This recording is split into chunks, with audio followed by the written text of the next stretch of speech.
Audio mic. Hello, everybody. Hello, hello, hello. Okay, everybody. Yep. All right, we're good. Hey, everybody. Welcome, welcome. Sorry, we are just getting everything finalized. Everybody up. Got Facebook, YouTube, and Twitch going on. Hey, Kamel. Vertex, how you doing? Welcome, guys. With me today, I have Adam, our lovely founder and CEO. Well, I guess, founder of Procedural, and then I've got Peter, which is CEO, and then myself, which hopefully you guys know. If not, I'm the support and live QA for Procedurals and a bunch of other stuff. Pliat? I can't even. I'm sorry if I butchered that name. Welcome. How you doing? So yeah, guys, welcome everybody. We are going to be discussing the new showcase of Gaia 2023, showcasing the tool in action, how it's going to look, and all that fun stuff. So, by all means, if you guys have any questions, you're more than welcome to answer them at any time, or ask them at any time, and hopefully we'll do our best to answer them. Vertex, thanks for following, buddy. And yeah, so we'll get started. Welcome, guys. Thanks for joining on the stream, Adam and Peter. Hey, Brian. How's it going? It's Hello, a lovely Brian. day today. Lovely day. It is a glorious day. Suppose I should turn my camera on. I forgot about that. Could not hurt. There's How's the it lovely going? faces. How I wasn't following. You're following now. That's all that matters. Thanks, Vertex. So yeah, so exciting. So Gaia 2023 is underway, and today, like I said, we're gonna take a look at it. Peter, I think we're all gonna kind of run through it. Peter, you're gonna show us kind of what's going on with the tool, and we'll just have a discussion about it. Again, if you guys have any questions, feel free to ask them. And yeah, this is fun. It's been a while since we've done a live stream, so you know, a little rusty. So forgive us. Hey Nick, how you doing? Glad you can join us. So yeah, Peter, if you want, will you share your screen and let's hop into this. Big Gamey, how you doing? I would say, Adam, do you want to start with the installation? Yeah, as we discussed before, because I think that makes more sense there. Let's start at the start. But maybe before we start at this, actually, while we're starting at the start, I'll share my screen, and then perhaps you can talk to us a little bit about some of the new stuff that's been cooking up in Gaia 23. Yeah, so Gaia 2023 is about to come out very soon. Will be live in the following days after the stream. And we have a lot of new stuff to show you. So some parts of Gaia. Before you jump into that, Pete, let me just start the install so that we can show people who are new to it, because it takes a bit of time. And while that's happening, then you can talk about it. So Peter's going to tell us about what's new in Gaia 2023. And I'm actually just going to demonstrate some of the installation so that you can get a sense of the new installer and some of the cool things. So here I've got a Unity 2023, and I'm installing into an HDRP project, and I'll just create my project. And while that's happening, Pete, now tell us about it. Yeah, you winded me up already, and then I went with it. Gaia 2023, there's a lot of new stuff in there, but there's also familiar stuff in there that existing Gaia users will recognize and will say, okay, I know that part already, I know how that works.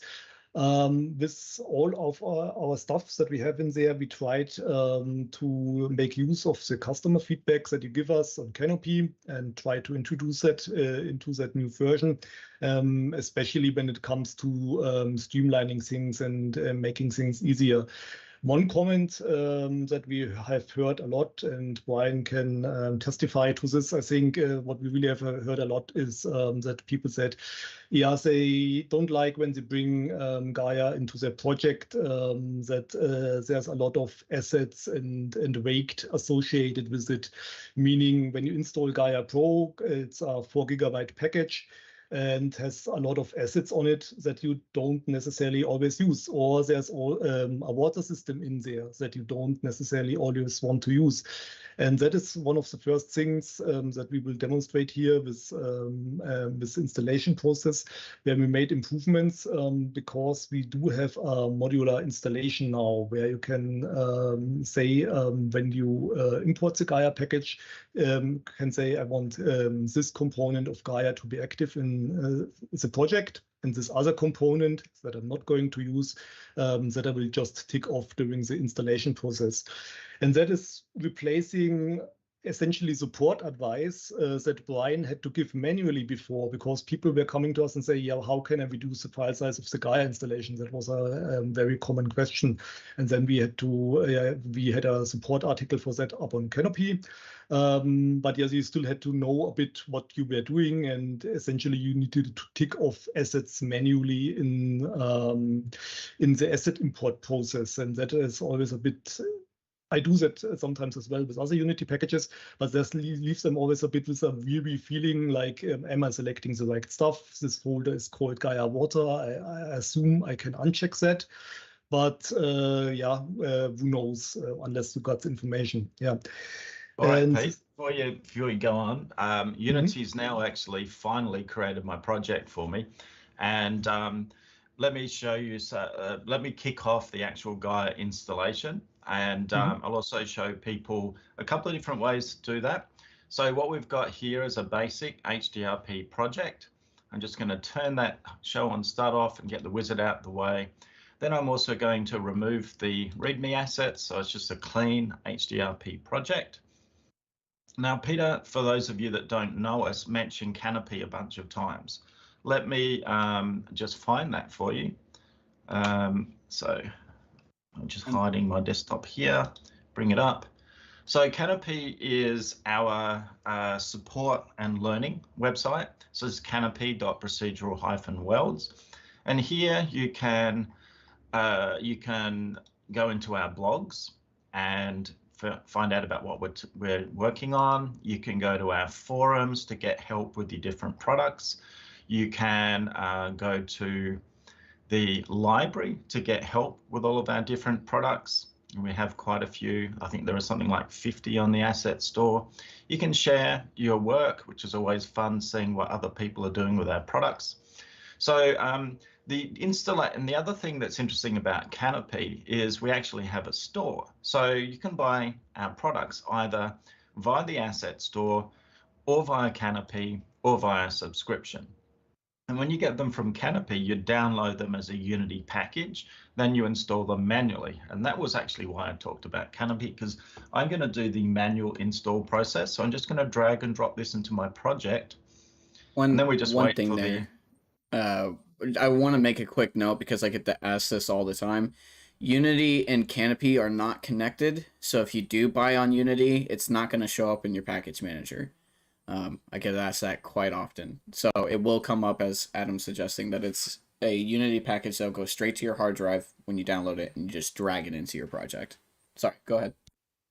Yeah. The other way you'd access this is via the package manager, which of course I can't do now because my Unity is locked importing this package. So Pete, while that's, here we go. So this will work, whether you go window and via the package manager, you install Gaia, or you drag and drop it into your project. This is what you'll see, and you just go import. And then we wait another few minutes for Unity to import this. Maybe now back to you, Pete. Yeah, we will see very soon the thing I was waffling about before. So far that was a regular package import process. But what we will see when that is finished is we will see Gaia's own setup window where we can choose different components that we actually want to install in the project. And it also gives us a bit of additional information. Yeah, we will see it any second. And here it is. So this is a Gaia setup window, has a bit of text at the beginning to introduce itself and give information what you can do in there. But the hard piece of it in the middle is the list of packages that you can install. So you can see there's a Gaia package, there's a stems package, and so on. And it gives you information about how big that source installation file is. That gives a bit of an indication how large that will be when you later on install it. And when it has been installed, there's another column that is grayed out at the moment. It will measure the actual size on your hard disk. And at the bottom, we have the sum of all of this and the total disk usage as well. And this gives you information how much space Gaia is using in your project. You can also unfold those packages if you don't know what they mean. So there's a bit of a text description, what that package involves. And yeah, on the right-hand side, you have options that you can choose what you want to do with that package. The default that we have set up here is like install and delete source, which means package will be installed and the source installation file will be removed to save storage space. So Pete, just on that, one of the things that anybody who's used to working with Gaia is that first install process is quite slow. And you saw that when I installed it then was actually quite fast.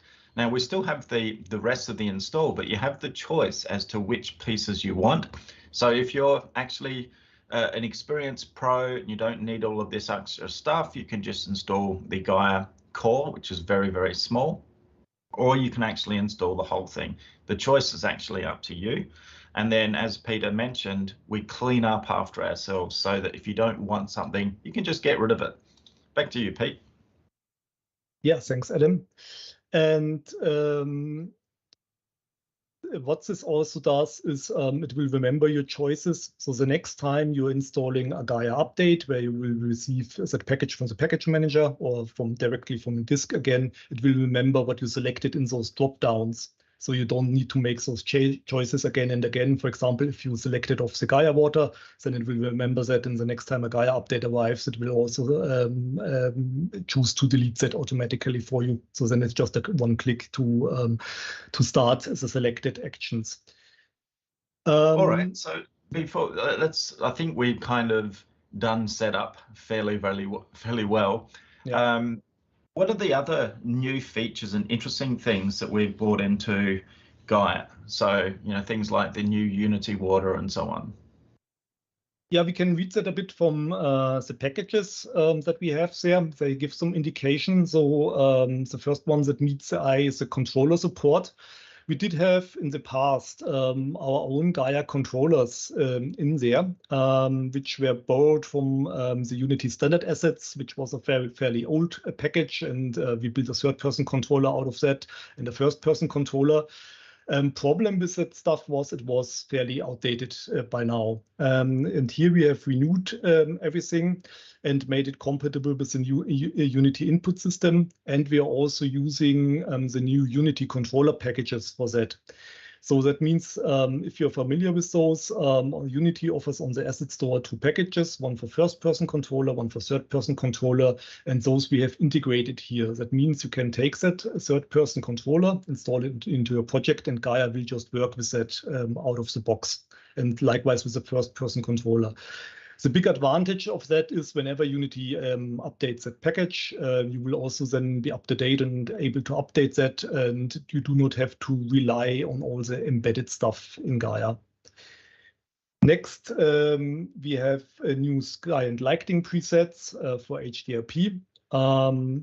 That is something that we will see later on during the presentation. So we have made a great advantage of the new features that Unity has for rendering environments in HDRP. For example, dynamic skies with clouds and better lighting and things like that. So we created new setups for that in HDRP.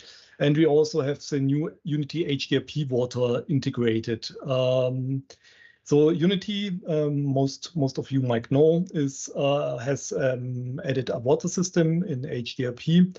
And here we have created the option to use that HDRP water in your project instead of the Gaia water. And here also same story as before. When Unity updates that, you will automatically benefit of that and can use it in Gaia directly instead of relying on our Gaia water. All right. So here, I'm just going to start the default installation. We won't make you sit through that.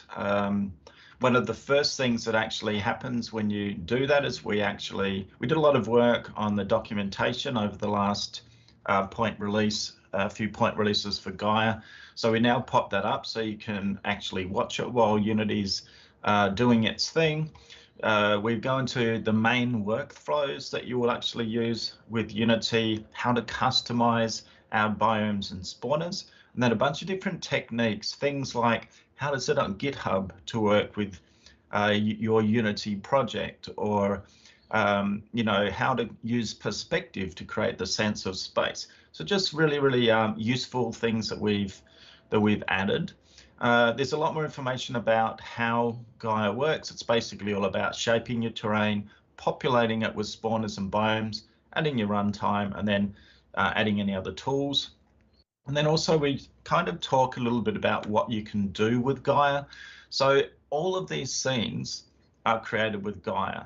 Now they're using different biomes. We come with some standard biomes with the product, but if you go and get some of these different biomes, we have some of them on the asset store, or you can make your own, then Gaia is an incredibly flexible product.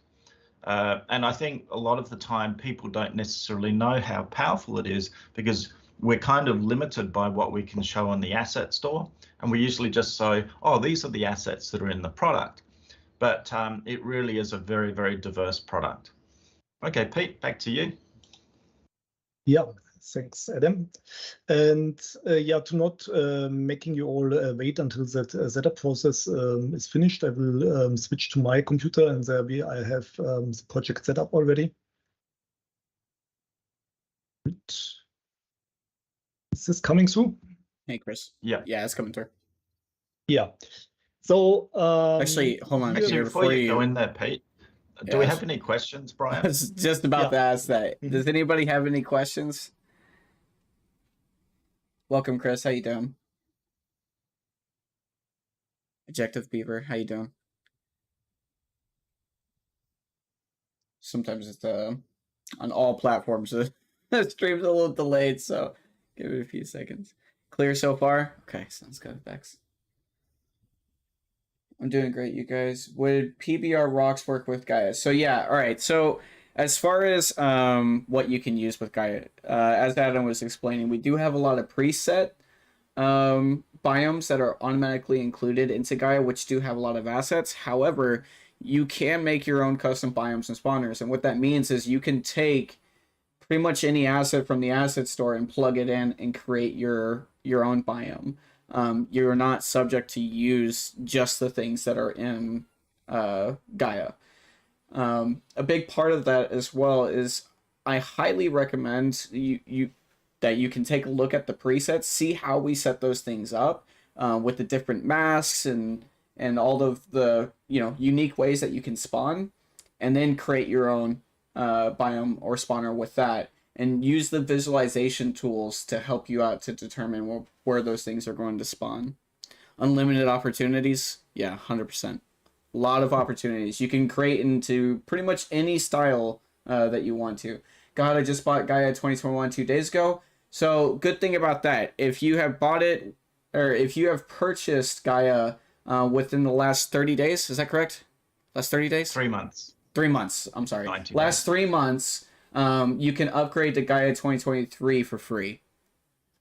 So if you have just purchased it, you are totally fine. You'll be able to upgrade to Gaia 2023 for free. So no worries there, Kim. Okay. All right. Any other questions before we continue? No? Okay. Go ahead, Pete. All right. Before you jump in, Pete, we're going to show a couple of different techniques here. Do you want to describe what you're going to create? Yes, so for showing off all the new stuff that we have in Gaia, we wanted to show two different things. So one is we are more creating a desktop scene using the world designer in HDRP, where we then can also show off those new lighting setups I was talking about before, and the new HDRP water. And then we wanted to create another scene more targeted towards mobile, where we show off a few changes in the stamping process, but then also show how could you convert your terrain into a low poly mesh to create a certain low poly style. And yeah, shows a new Unity controller, which have mobile controls as well. Yeah, one of the things, again, that we have traditionally not been very good at is actually showing how diverse and powerful Gaia is. So Gaia is used in all sorts of different games, mobile and VR. And I can never remember the name of that VR game. Ramen VR, Zenith, The Last City. Zenith, yes. Sorry, one last thing. Tell us about that. Before I get into that, question came in about upgrading. So yes, if you own a previous version of Gaia, you will have an upgrade price. It will not be full price. It's basically a discounted price. Sorry. But yeah, so Zenith came in wanting support for a couple of our assets. And it's one of the first ever VR MMO games ever made. Low poly style, or stylized, I should say. And we used Gaia for the world streaming aspect and a bunch of other stuff in there.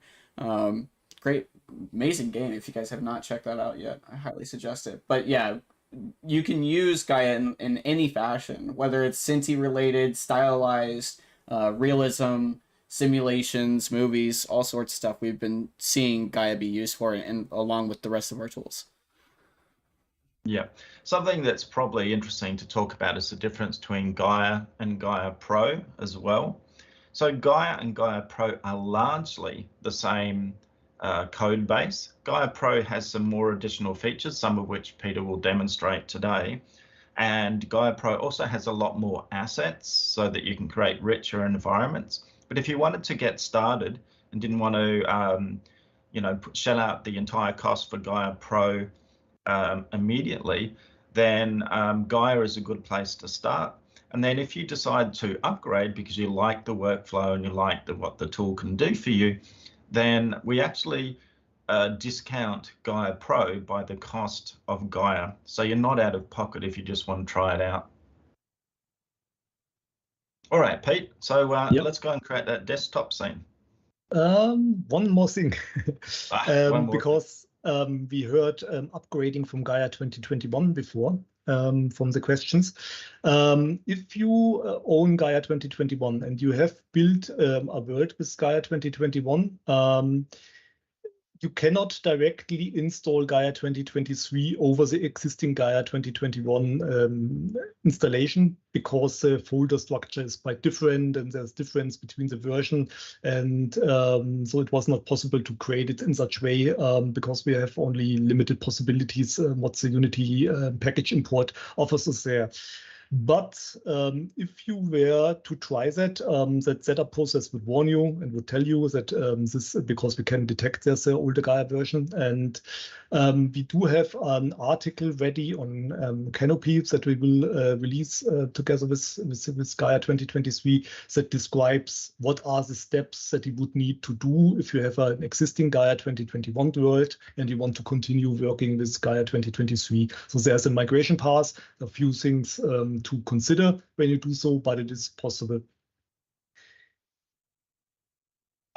Yeah, so we were before at that setup window, and here you can see I've prepared this already in advance for the stream.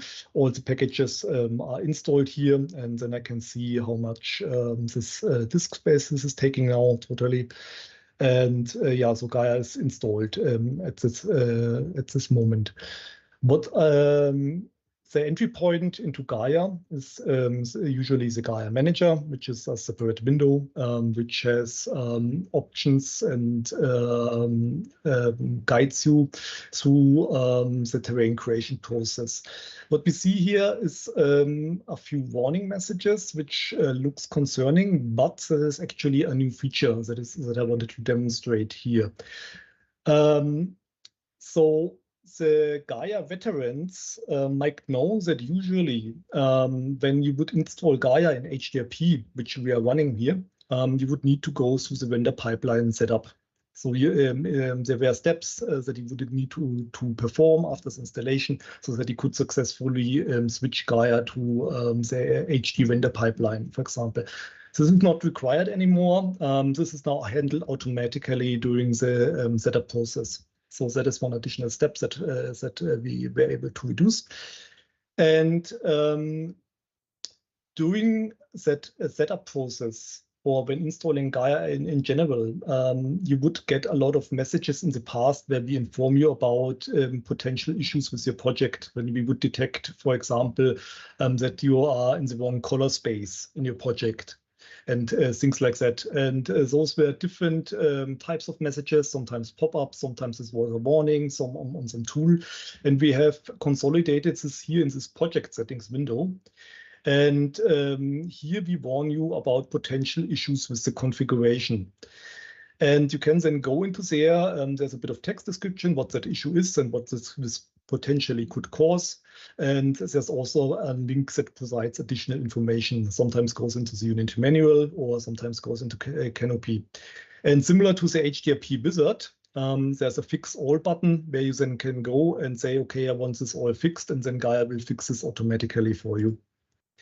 So just to make a comment on that, one of the things that we wanted to change in this version of Gaia as compared to the old version Gaia can be quite opinionated in the way you should run your project. And generally, the reason we do that is because a lot of the people that use our products don't actually understand the impact of settings on their project. And so we would go ahead and change these things. But if you're an advanced user and you don't necessarily want those changes, you can now choose whether we make them for you. So with the vast majority of the users, you'll do exactly what Peter's just suggested, which is fix all. And then for those people that actually understand what this means and they don't want their lighting changed or anything else, they just want to use Gaia as a pure terrain creation system, we give you those options now. So you'll find that a lot in the new Gaia. We've taken away some of the secret sticky code that sat underneath the surface and was very opinionated, and we've actually simplified and decoupled a lot of that stuff so that it's a much better citizen in your project. Another thing to, we had a person saying, oh, Gaia doesn't accelerate my project. Well, Gaia is all about vanilla Unity. We don't want to be opinionated. We're just a tool that makes it really easy to create beautiful environments. So what we're creating at the end is vanilla to Unity. We're not a rendering system, although we have an amazing one coming. We are a world creation system. So we will configure Unity in an optimal way. Gaia has terrain-based streaming built, or Gaia Pro, I should say, has terrain streaming built in. And we'll do a lot of work in the way we set up your project to make it efficient. But by being vanilla Unity, the idea here is to allow you to then take your project wherever you want to go. Now back to you, Pete. Yeah, thanks, Adam. And yeah, how we've handled this whole thing in the past is we asked during the installation, during the HDRP setup process, do you want Gaia settings to be applied, yes or no? And basically put the pistol on your head to take our settings or not. But then in that pop-up, we didn't detail what settings those are essentially. And here now you have the opportunity to go and review that and say, do I actually want that? Do I want volumetric clouds to be enabled or not? And things like that. One thing did not automatically fix, but that was intentional. This is an issue that cannot be automatically fixed, but I just wanted to show that off because that is also a great way how we can now handle known issues. In that Unity version that I'm running here, there is a bug in HDRP regarding terrain details. They will be rendered blurry. Don't want to go fully into that because that would explode that stream. But what I wanted to show is, so we know this version would be affected. We can therefore display a warning, provide some information, and we can also link over to Canopy, where you then will find more detailed information about that issue. Here you can see what would happen. So the details were very blurry. What causes this, and what do you need to do as a workaround? So I can then go into my project and apply that workaround. In that case, it's deactivating motion blur for the time being, and then that issue is fixed. And then I can say I can ignore that issue because Peter. I'm not interested in that anymore. Yeah. Got a question. What is the recommended Unity version for the new Gaia? I remember HDRP having issues with grass display back in the past. Wonder how that has progressed since. Yeah, we will go into that actually. So in general, I would say the recommended version depends a bit on if you want to rather focus on the long time stable releases, the LTS releases, where you say yeah, you want a stable Unity release and don't want to be disturbed by any bugs or changes. And then you would go for the 2020.3 version, which is the LTS release. If you want to take more advantage of the newer Unity features, newer HDRP features, and can live with a bit more instability, you can go for 2023.1. The terrain detail issue that was mentioned, that is gone now. We will go into that in a bit, but yeah, in the earlier Unity versions, Unity did not support their own terrain detail system, and there was always an issue with the terrain details displaying as white squares, but that is fixed now. We will look at that. Can you translate terrain details into something that a normal person could understand, Pete? The grass on the terrain. Yes, it's grass. Yeah. And so this Unity version, or this Gaia version, is going to work with which Unity versions? 2023 and up, excluding alpha and beta versions. Alpha and beta versions, you can try to install it, but it's not officially supported. Reason for that is we made the experience that from one day to the other, something can break, which then has more to do with that alpha or beta. And yeah, it's difficult for us then to always go into there, fix the beta version, and the next day with the next minor release, that issue might change again, and then it's something else. So it's difficult for us to upkeep support on those versions. You can try it, it might work, but yeah, take it with a grain of salt. So is that this release works from 2023.1 onwards, or is that 2022 LTS and onwards, Pete? 2022.3 LTS. And LTS, yes, and then 2023.1.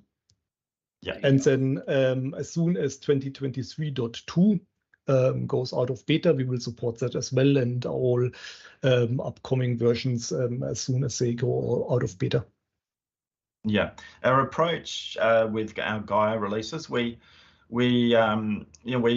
can actually see at the top of the Gaia Manager there, it says Gaia Pro 4. This is the fourth major rework and major release of Gaia since we relaunched the first one in 2015. And as Unity introduces new features, then we add support for them in Gaia. So yeah, as Peter mentioned, we now support the latest Unity water, the latest Unity skies and lighting, the latest Unity terrain details, aka grass, and then also the latest Unity controllers. Don't forget the flowers. And the flowers. Fields of color. Yeah. The veterans know it already. When you would create a new scene with Gaia, you would start on the Create World tab, where you have a couple of options regarding world size. So you can choose how large the world should be, the target platform, which mainly influences quality settings on the terrain, so height map resolution, detail resolution, and things like that. And you can pick a biome, which is a collection of art assets that are to be applied on that terrain, or you can also say none and then start from scratch, essentially. And you can choose a workflow. Gaia has two major workflows. One is the world designer, and the other one is the stamper, and we will look at both. So we'll start with the world designer and create a desktop environment with this Alpine Meadow package. And it asked me at the beginning if I want to set up HDRP lighting, which, yeah, if you don't have anything in the scene, it's recommended because otherwise everything is a bit dark. So what we see here is the world designer, and that gives us a preview of the world that we are about to create. Gives some indication how large that world will be in the different directions. And we do have various options here to influence what it will generate. So there are options to create a base shape for the world. And there are options to enrich that base shape with additional details, which translate to terrain features essentially. So plains will be added, mountains will be added to the terrain, and islands. There are various ways to use that tool. You can go all into the nitty-gritty and set up very detailed settings for what kind of features you want to appear where and how pronounced they should be and so on. You can wake those features and say, I don't want less planes or want them off entirely and things like that. Or you can also say, yeah, I will just click the randomize all button until I see something that I like. Here, that is also worth mentioning, I'm creating an island-shaped world because the border style is set to water. I could, of course, say I want the border style changed to mountains, and then I would get more terrain that yeah, is less like an island, but yeah, ends on a border, so to speak, a land-bordered terrain. Yeah, we'll just pick one. We'll just create an island for us that we can take. Let's see if I find something that I like. Yeah, that one looks good to me. And then I can generate that world. What happens in this moment is that preview that we were seeing here before is now turned into an actual Unity terrain, and that Unity terrain is also textured for us right away. So based on the chain, on that shape, we will have texturing being applied. So grass goes there where grass is supposed to go. We have a nice beach here, and we have also rocks on the side.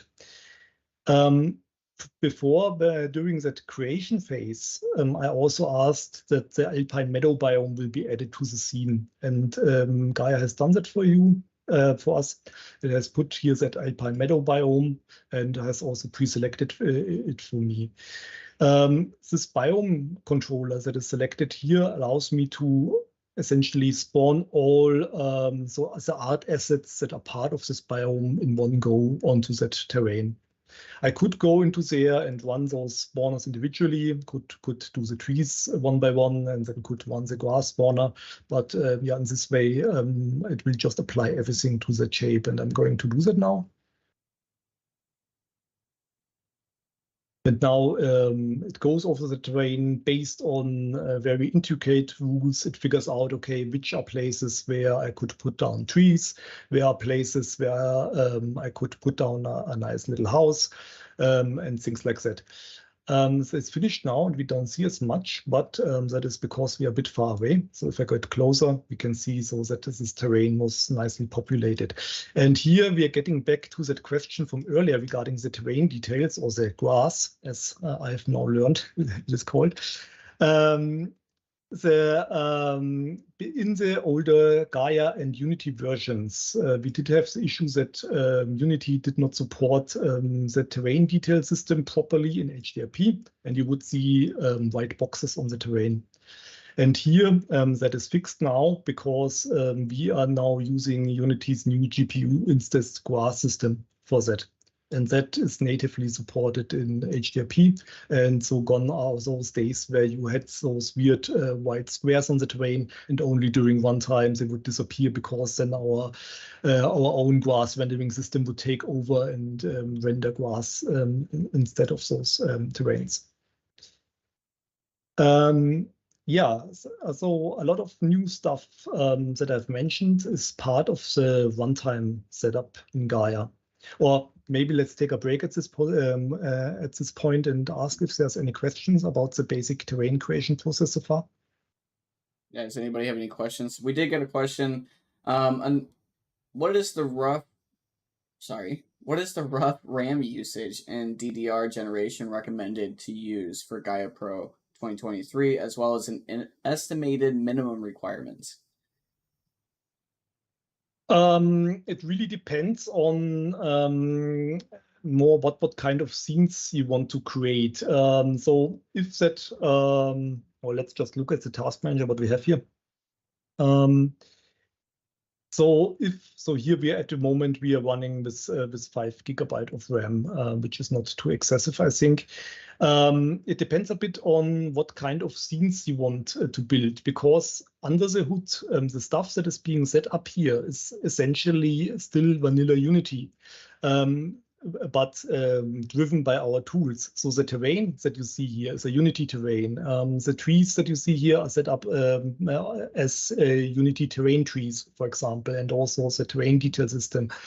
So that would be, yeah, it really depends on the scene you want to build. When you go on larger terrains, it takes more RAM, and smaller terrains, it takes less. But yeah, essentially, it would need to match the system requirements of a system that afterwards wants to run that terrain scene, if it makes sense. But to give minimum requirements, I would recommend 16 gigabytes of RAM. It might work with 8, but might be a bit uncomfortable. And yeah, then essentially it really depends on what you want to build, and it's in alignment with what would happen if you would create that terrain manually in the Unity engine. I would also go with a moderately recent GPU. So you will struggle if you're doing game development and trying to do it on an integrated graphics card, much as somebody would struggle to run your game. So any GPU in the last 3 years,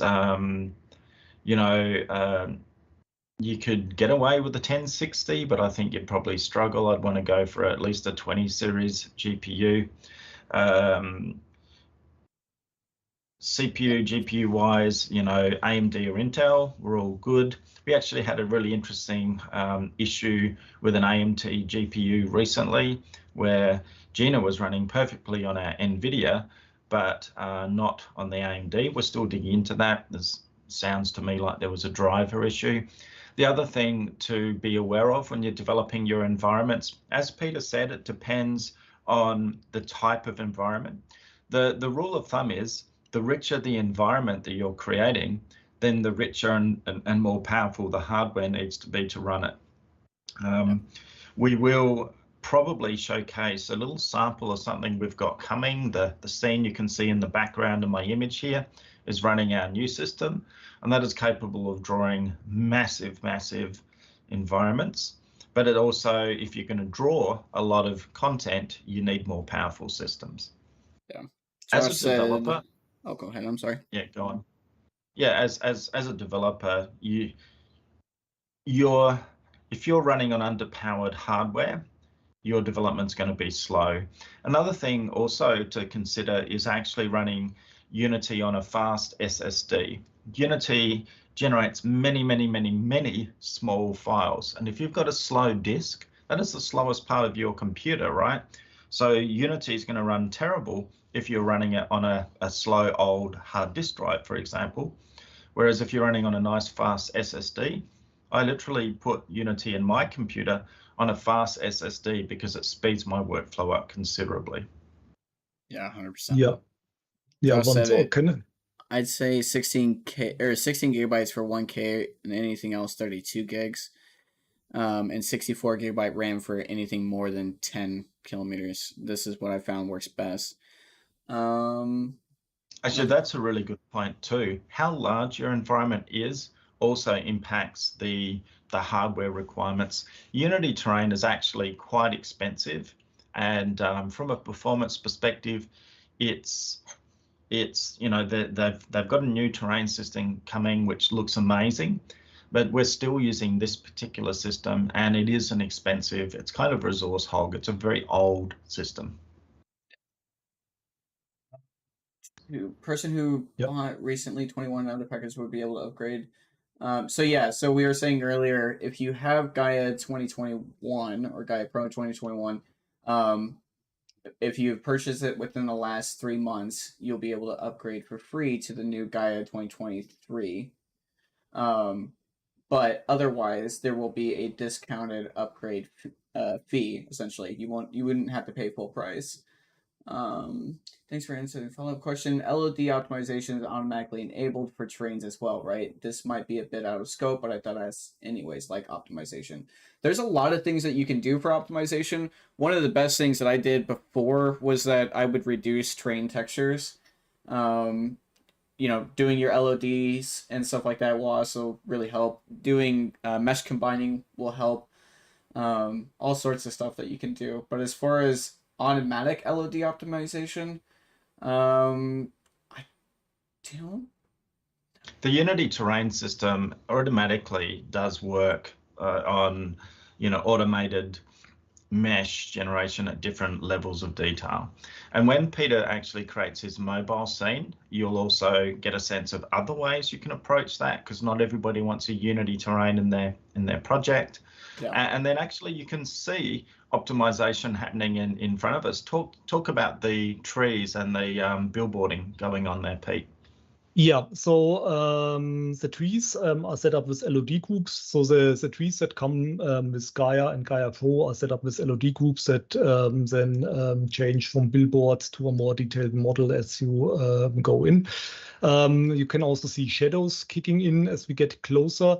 We do have a small system in there that goes a bit beyond what Unity normally has to offer. Here on the camera, we have a layer culling script where you can control draw distances per layer, and that is playing into that as well. So yeah, here you can decide small objects should be rendered until 137 meters out, and medium to 228, and so on. And the same thing with shadows as well.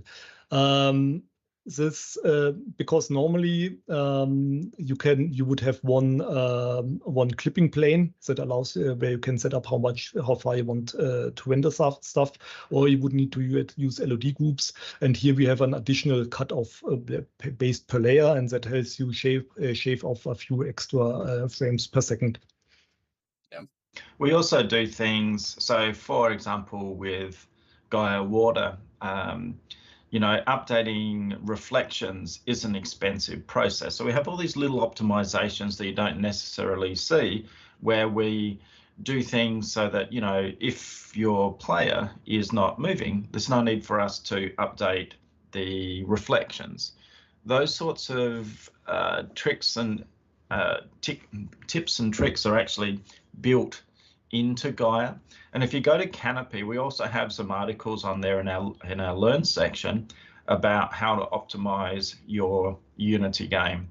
It's very much dependent on the game too. There's no one thing fits all. For example, we took on a commercial project not that long ago for a company, and we built a really, really beautiful mobile environment for them. And we actually built it on Unity terrain with Gaia and Gina, and then we optimized it for mobile. And the particular case in point there was, you're running on mobile, you have to be very, very careful with, what you're throwing at your GPU. But in this case, the gameplay influenced the way we had to optimize, because they wanted to have snipers and they wanted to shoot something from a kilometer away. Well, all of a sudden we have to draw on mobile quality content at a kilometer out, as compared to being more aggressive. So the reality with questions about optimization is it's gameplay dependent, it's platform dependent, and it's kind of a deep black art, I suppose. It's one of those things that there's many things to learn. Optimization is rough. Quick question, as I can't watch the live, can you export foliage to game engines? Not quite sure what you mean by that. It's in a game engine. Yeah, we're in Unity at the moment, but you can use different foliage or use your own foliage from pretty much any source, if that's kind of what you're getting at there. Okay, sorry. Also, what GPU is recommended? Actually, just on that question, we have another system coming. It'll either be late this year or early next year, where we have made we've all the learnings that we've had from Gaia and Gina and all the various products we've worked on, we've wound them up into one kind of Uber product. And the idea of that is you'll be able to export what you create to Unity or Unreal, or and then as we build that over time to other game engines as well, so that we kind of have this one easy to use world creation system that then works with lots of platforms. But you know, coming back to this export, you're already inside of Unity and it's a Unity product, so if you want to import and create your own stuff, cool, you can do anything. That's kind of what the Biome system's all about. But exporting, it's not designed. People actually do export our stuff to Unreal, but what we've got coming will make that process a lot easier. Yeah, I actually made a video about how to turn your Unity Gaia trains to Unreal. It did really well.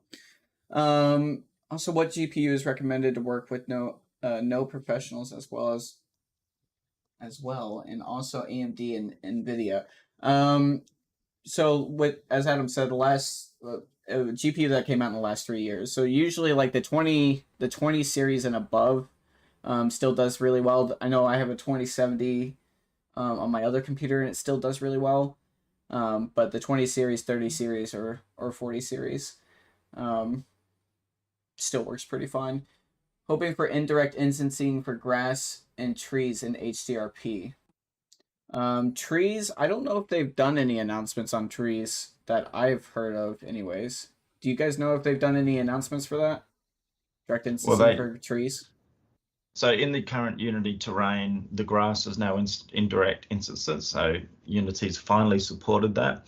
The trees are still standard Unity terrain trees. They're not indirect instance at all, and that's slow. At the end of the stream, we'll showcase a new product called Storm, which does indirect instancing. It's essentially a replacement for the entire Unity terrain system, and also not just terrain, but you know, buildings, cities, dungeons, and so on and so on. That thing is coming, but it's not a part of Gaia. That's a very, very specialized system, and it's really aimed at you know, it's kind of a replacement rendering engine for Unity. So it's not an asset store sort of product. Maybe Vertex. Yeah. We'll get into that a little bit. Because it fits one word on the GPU instanced grass. So that is here, and Unity supports it. Out of the box in vanilla Unity, you would need to find a matching shaders that supports it. But in Gaia, Gaia comes with shaders for those terrain details or grasses for all the render pipelines to support the GPU instanced grass. And actually something. Yeah. Go on, Pete. Yeah, just one more thing, because I I always have to chuckle a bit. I'm actually running a GTX 1070, so I'm under our own requirements here. So even with an older system and the processor, I don't have the type in my head, older AMD processor from, I don't know, 7 years ago or so. So even with moderate hardware, it's still possible to run it and make larger scenes with it. Something that we don't particularly talk about and demonstrate that often as well is the shader system that comes with Gaia, which you get with our trees and with the rocks and the grass and so on. It's all weather and wind enabled. So, you know, if you set it up, you can get snow effects and wet effects and so on. Would other assets still be compatible with the new Gaia version? With the previous Gaia would still... Oh, okay, hold on. Would other assets that was compatible with previous Gaia would still be compatible? Yeah, so, sorry, that message threw me off. Yes, the other tools that we have will still be compatible with Gaia. Yeah, what I'm showing here, just just for a moment. So what we have here is that is running on the Gaia shaders. And here, for example, you can see that there's snow coverage, which can be tied into weather system to convert those assets into snow or to have snow coverage. Or you can also put a texture in it to display moss growing on those rocks, which then is nice because if you then rotate this rock, it will always display it on the upper side, and then you can get a lot of variety out of those rocks. Yeah, nobody can tell that in actuality you are only having a handful of rock models.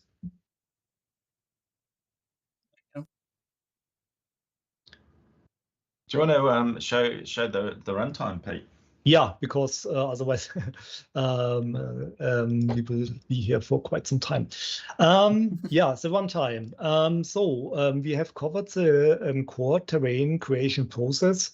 And what you could do at this point is you could just say, thank you, Gaia, I'm done. That is all what I wanted. I just wanted a terrain with trees on it, with grass on it, and so on. And yeah, just take that and use that for your project. But Gaia has a bit more to offer to really finalize your scene and add additional features to it. And that is the Gaia runtime. And that includes things like adding a sky to the scene, because you can see it's a bit bleak here, and adding water to the scene, which if you're building an island, of course, adds a lot to it, and also additional systems. And we can take a look at that now. I always fall for that. That is a separate window now. So the runtime setup is in a separate tab in the Gaia Manager. And there you have a list of settings that you can add to the scene. And you can unfold each of those, and there you have a few additional options for those systems. And you can decide to apply the system one by one or all in one go. I wanted to open that setup window again to just show that thing again. We do have Gaia Water here as an option to begin with, because we installed that package. If we didn't install that package, that option wouldn't be here because it would not be part of Gaia. And same with the Procedural World Sky or the Unity HDRP Water. Just wanted to show that again to underline, because in the past people said, yeah, why do I have to install all this? If you don't install it, it won't be there, and it won't be any extra weight on your project. So I will just go ahead and create the runtime now and create all those systems. So what has happened now is we've added a sky to the scene, which is one of those new lighting setups that I was talking about. It's using here procedural cloud system, which is new in HDRP or newer in HDRP. We have the new Unity HDRP water on there. I have the foam enabled, which Adam hates, but I like it, therefore I always keep it on. Oh, it's fantastic up close. It's just in the background, it doesn't do well with tiling. Yeah, up close it's quite nice. So on first-person perspective on the terrain, that adds a lot, I think, with the waves and having those nice crowns here. Up above, yeah, it's a bit a different story, because then you can see a repeating pattern pretty quickly. But that is a trade-off, I assume, of the water system. Then the water system has a lot of more cool stuff, so nice underwater effects, and also a very good, what is often problematic, a very good transition between the two, where you can really see like the underwater here and the upper water over there, which can be difficult to achieve on your own. So all those things that were added to the scene have been added here under Gaia runtime. And Gaia veterans know that in the past it could be difficult to get rid of those systems again, because so often those systems were tied into each other, where one system is dependent on the other, or one system would even restore another system, or at least parts of it. The reason why we did that in the past was that we experienced that sometimes users would contact us in a support case and say, yeah, the water doesn't work anymore, and what do I need to do? And most of the time, the easiest solution was then to set up the water again.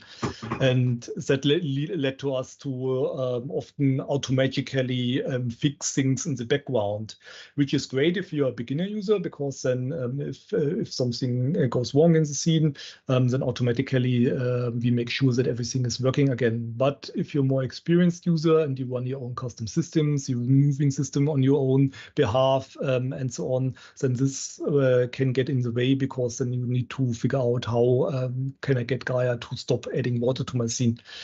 And that we have improved a lot now, because those are now less interdependent systems. And if you go into the Gaia manager, for example, and say, yeah, that Unity HTTP water doesn't cut it, I want to remove it, then you can just remove it from the scene, and then it's gone entirely. And no weird leftovers are left in the scene. And likewise, if Adam says, get rid of the foam, you can just bring it back then.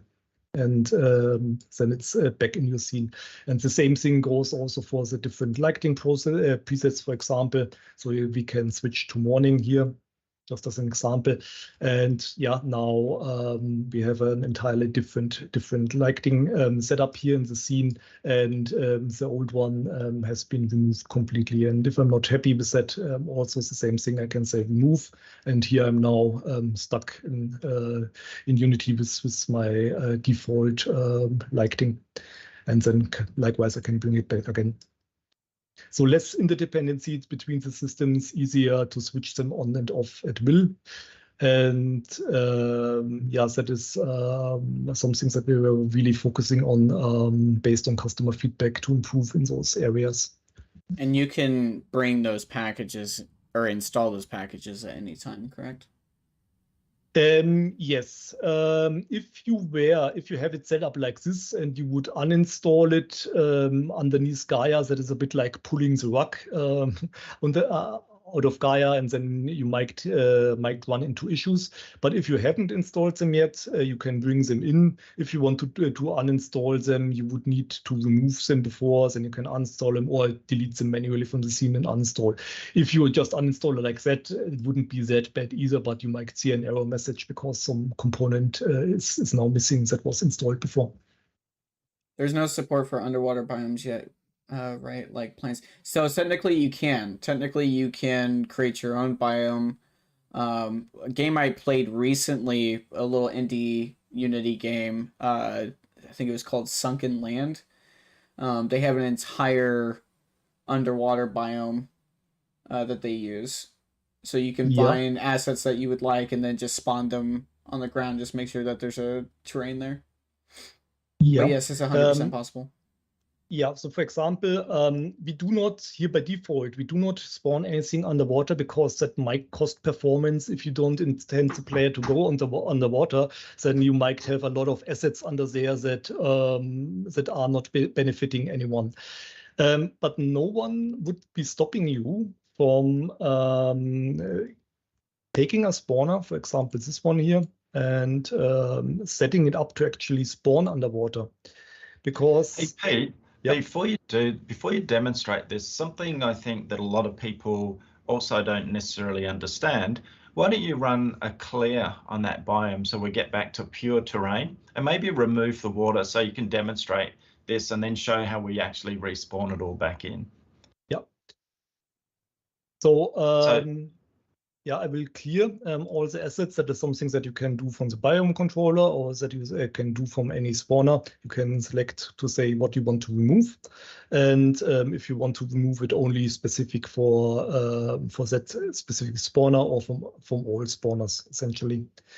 And I will do that now, and that will remove everything from the terrain, so we can see again. Yeah, we can see our terrain better. And I will also go into the Gaia manager and we'll remove that water for now so that we can see what's going on. And what I want to do here is I want to take those dandelions and spawn them underwater as our underwater plant. I need to check a bit what settings we have here. I will just deactivate this for now and will remove those. So what is going on here is this visualization that I've enabled will show us where this dandelion will appear on the terrain. And I've just deactivated any mask that would restrict the spawning of that dandelion. So it will appear everywhere on the terrain if I spawn it right now. Actually, I can just do that to demonstrate. So now we have dandelions going across our entire terrain. If we were to say this is our underwater plant that we want to appear underwater, what we would need to do is set up a hiked mask. Hiked mask allows us to filter or restrict the spawn by hiked. By default, it goes more for the mountains, but yeah, we can change that around. So I can change, or let me just invert that curve, and I can bring that down closer to the sea level, and then spawn it here. Yeah, I would need to adjust the curve a bit more, but I think you get the idea behind it. So here you can see how it feathers out now, more to the top. I would need to make a bit more of something like this, a hard cut. Let's look at the visualization again. Yes, that is better. Brings it down even more below the sea level. And let's spawn that again. And yeah, this would be then essentially our algae or our underwater plant. Of course, it's not so nice if this is just uniform. And then you would apply additional masks, for example, a noise mask. Then you would get some noise for better placement and so on. And I can hear Adam heavy breathing already, Adam. Actually, this is awesome, Pete. You actually showed, you're showing a really cool technique here. Not only, so you can see how, actually just pull down those masks, just drop one down just to give you people a sense of how many different things Gaia can do with the masking system.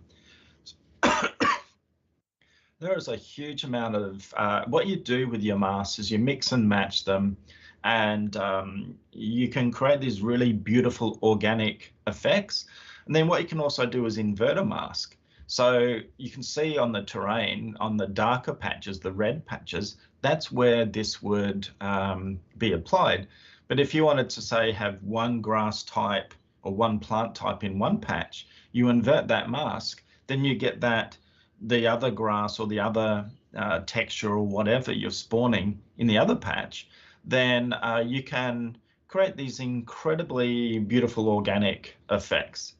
The other thing with this, Peter's showing you just one layer of noise together, right? So it looks very, I think when you're creating environments, you want to create light and dark and contrast. So Pete, add another noise mask and run it at a different frequency so you can see how noise masks can be combined to even get more control over what's going on. So these two different frequencies together are masking each other out, and you can really do a lot with that. So is that what I was salivating about there, Pete? Yeah. Could you create rivers or lakes using underwater systems using Gaia 2023 with different underwater effects in previous versions?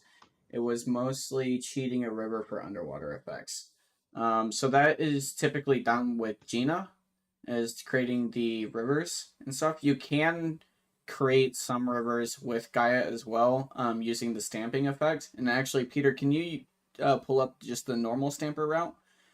So the thing is that you can take a procedurally generated world and still carve out and manually stamp out certain things as well. In the form of doing that would be bringing back the normal stamper. That normal stamper, you can do the same thing, apply mass to this, change the operation from the lowering to raising, put in all sorts of unique effects to this. This is one way previously that I've done it, which would be to add a, stamp to it, lower height, add a mask to it, and do that. Now, as far as the water itself goes, this would still technically take up the ocean water, right? Based off your height value. Now, if you use Gina Pro, you could create a river that way, and Gina actually has a river system that's included with that. Yeah. So essentially, the water that we have here, that is an ocean water, which plays its strengths when it's placed along a plane, essentially, and is for ocean rendering or lake rendering, where you have a flat water surface. If you want to make a river like this, you could use it, for example, because here we would have a flat water surface and the river would be running along here. Well, normally, when you want to have like a flowing river that goes, yes, that would follow here this route and runs down the mountain and so on, you would need additional systems, for example, such as Gina, that can generate a river mesh. Because with rendering those rivers, there are a lot of additional challenges if they are supposed to run down the river, because you need to have a special shader that takes into account acceleration on the terrain when it goes steeper and things like that. And also you need a custom mesh surface that is being generated. Gina can do that. Yeah, also, the Unity water shader for HDRP now supports rivers and flow maps and so on. So if you create the meshes and set them up, you can use them. Did you stamp that stamp yet? That the one I was just showing? Yeah. No, I did not. Okay, so there's something I wanted to talk about with this as well.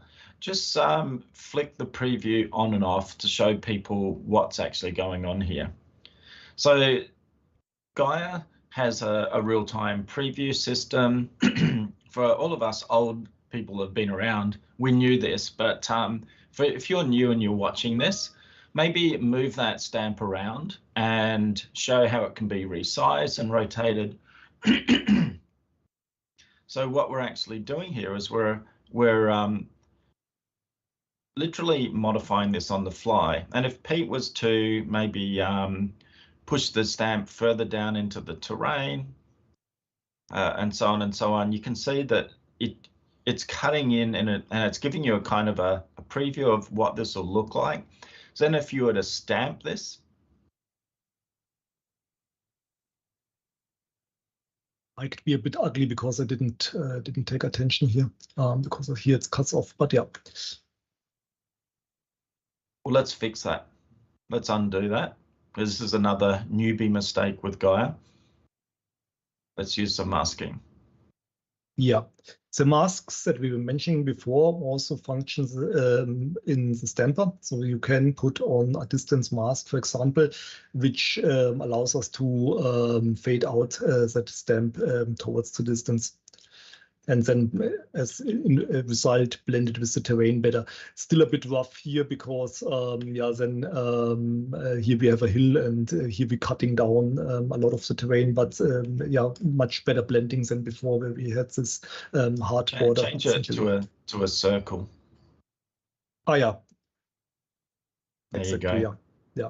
So now you can actually, you're inverting the stamp, and your features going up can be features that go down. Pete, sorry, you were saying?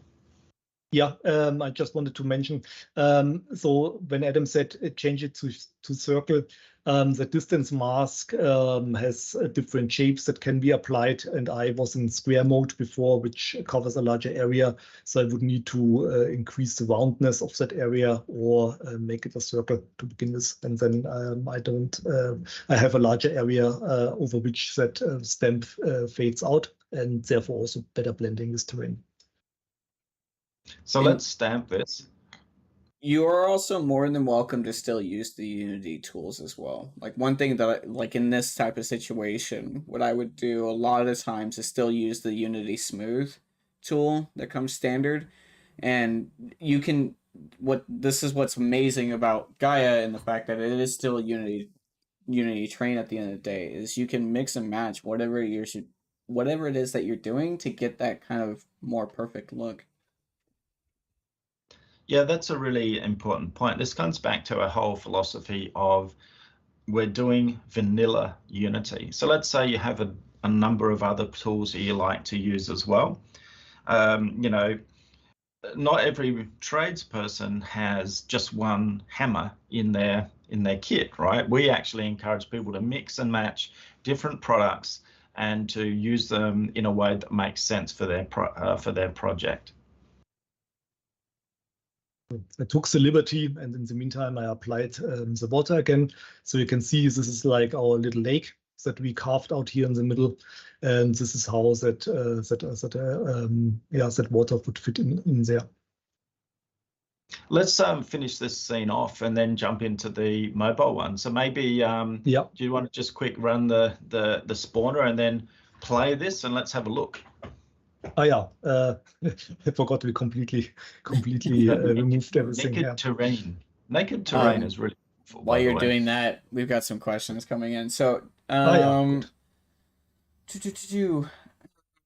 think we just covered that. So is Gaia 2023 compatible with the World Manager API? Oh my gosh, that's been a long time since I've heard that. Look, we haven't touched that thing for a long time. Don't know. Yeah, I don't know. It's been a long time since I've seen that thing. For those not knowing, so we did have a free tool quite a while ago, which was called the World Manager API, that allowed you to sync different settings across the worlds that you built in Unity. And yes, it was a free open source tool, but that hasn't been updated for quite some time. So difficult to say if that would still work. Do you have an approximate date for this release, and which is going to be discounted for people who bought Gaia 2021 this year? So it should be releasing pretty soon.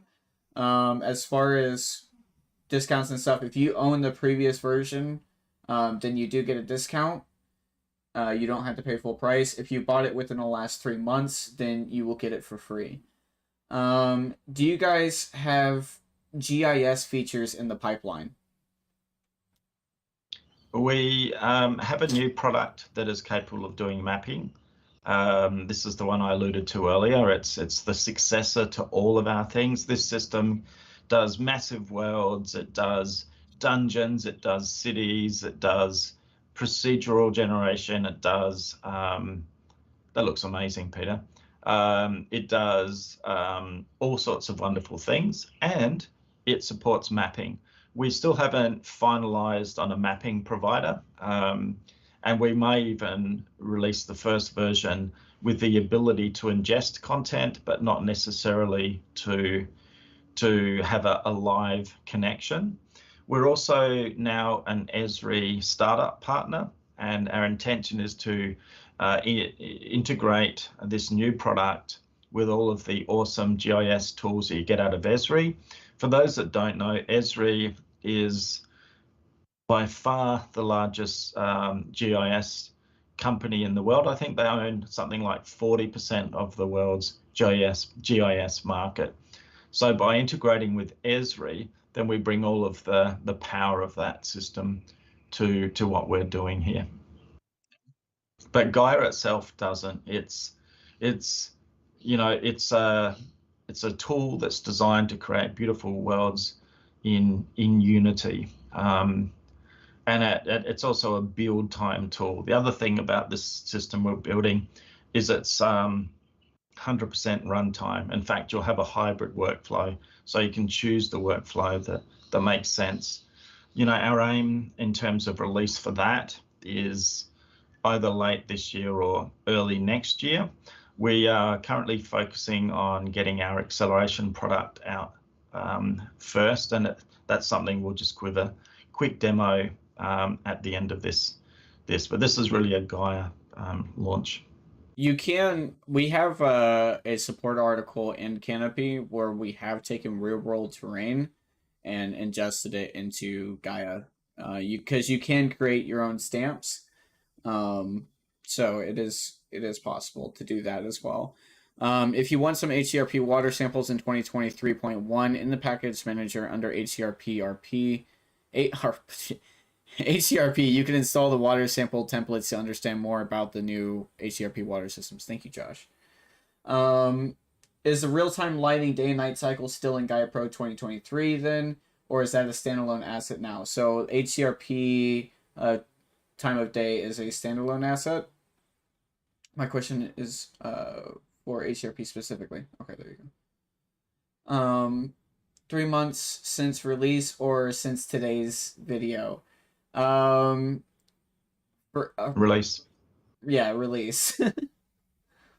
Look, we hope to have it up later this week. There's actually a Unity bug, and there's the timing with getting things onto the asset store. So imminent, I think, is the answer. Yeah, very, very imminent. It's really ironing out.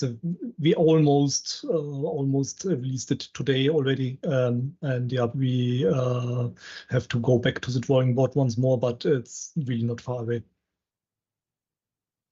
Would love if you to reach out to map out Miami for weather simulations. Oh, that's really cool. Oh, look, our ambition, our appetite for building cool stuff in Unity is huge. The challenge we have is we're a relatively small company, and we have to be quite focused about where we spend our time and effort. So yeah, it's I guess for people that don't know, we do take on projects, paid projects for other companies. So, our customer base, we have Unity, BMW, Google, Wargaming.net, which is World of Tanks and those games. We have a big metaverse project that we're building quite a large environment for at the moment. So if you do want something custom, then we can certainly help you with that. And that's kind of how we offset the asset store, because the asset store, believe it or not, is not the most profitable place to be. In fact, we often, it's only by taking on this additional work that we're able to kind of subsidize the cost of bringing these sorts of tools to the asset store, because literally you're not just seeing one person's work here, you're seeing a team of people. There's shader development, there's asset development, there's the actual coding itself, there's support, and so on and so on. Yeah, speaking of the rest of that, so the big question was what's going to happen with the rest of our tools, Gina and the Gina and the rest of our other assets, if they're going to get new versions or not. We still haven't made decisions on that.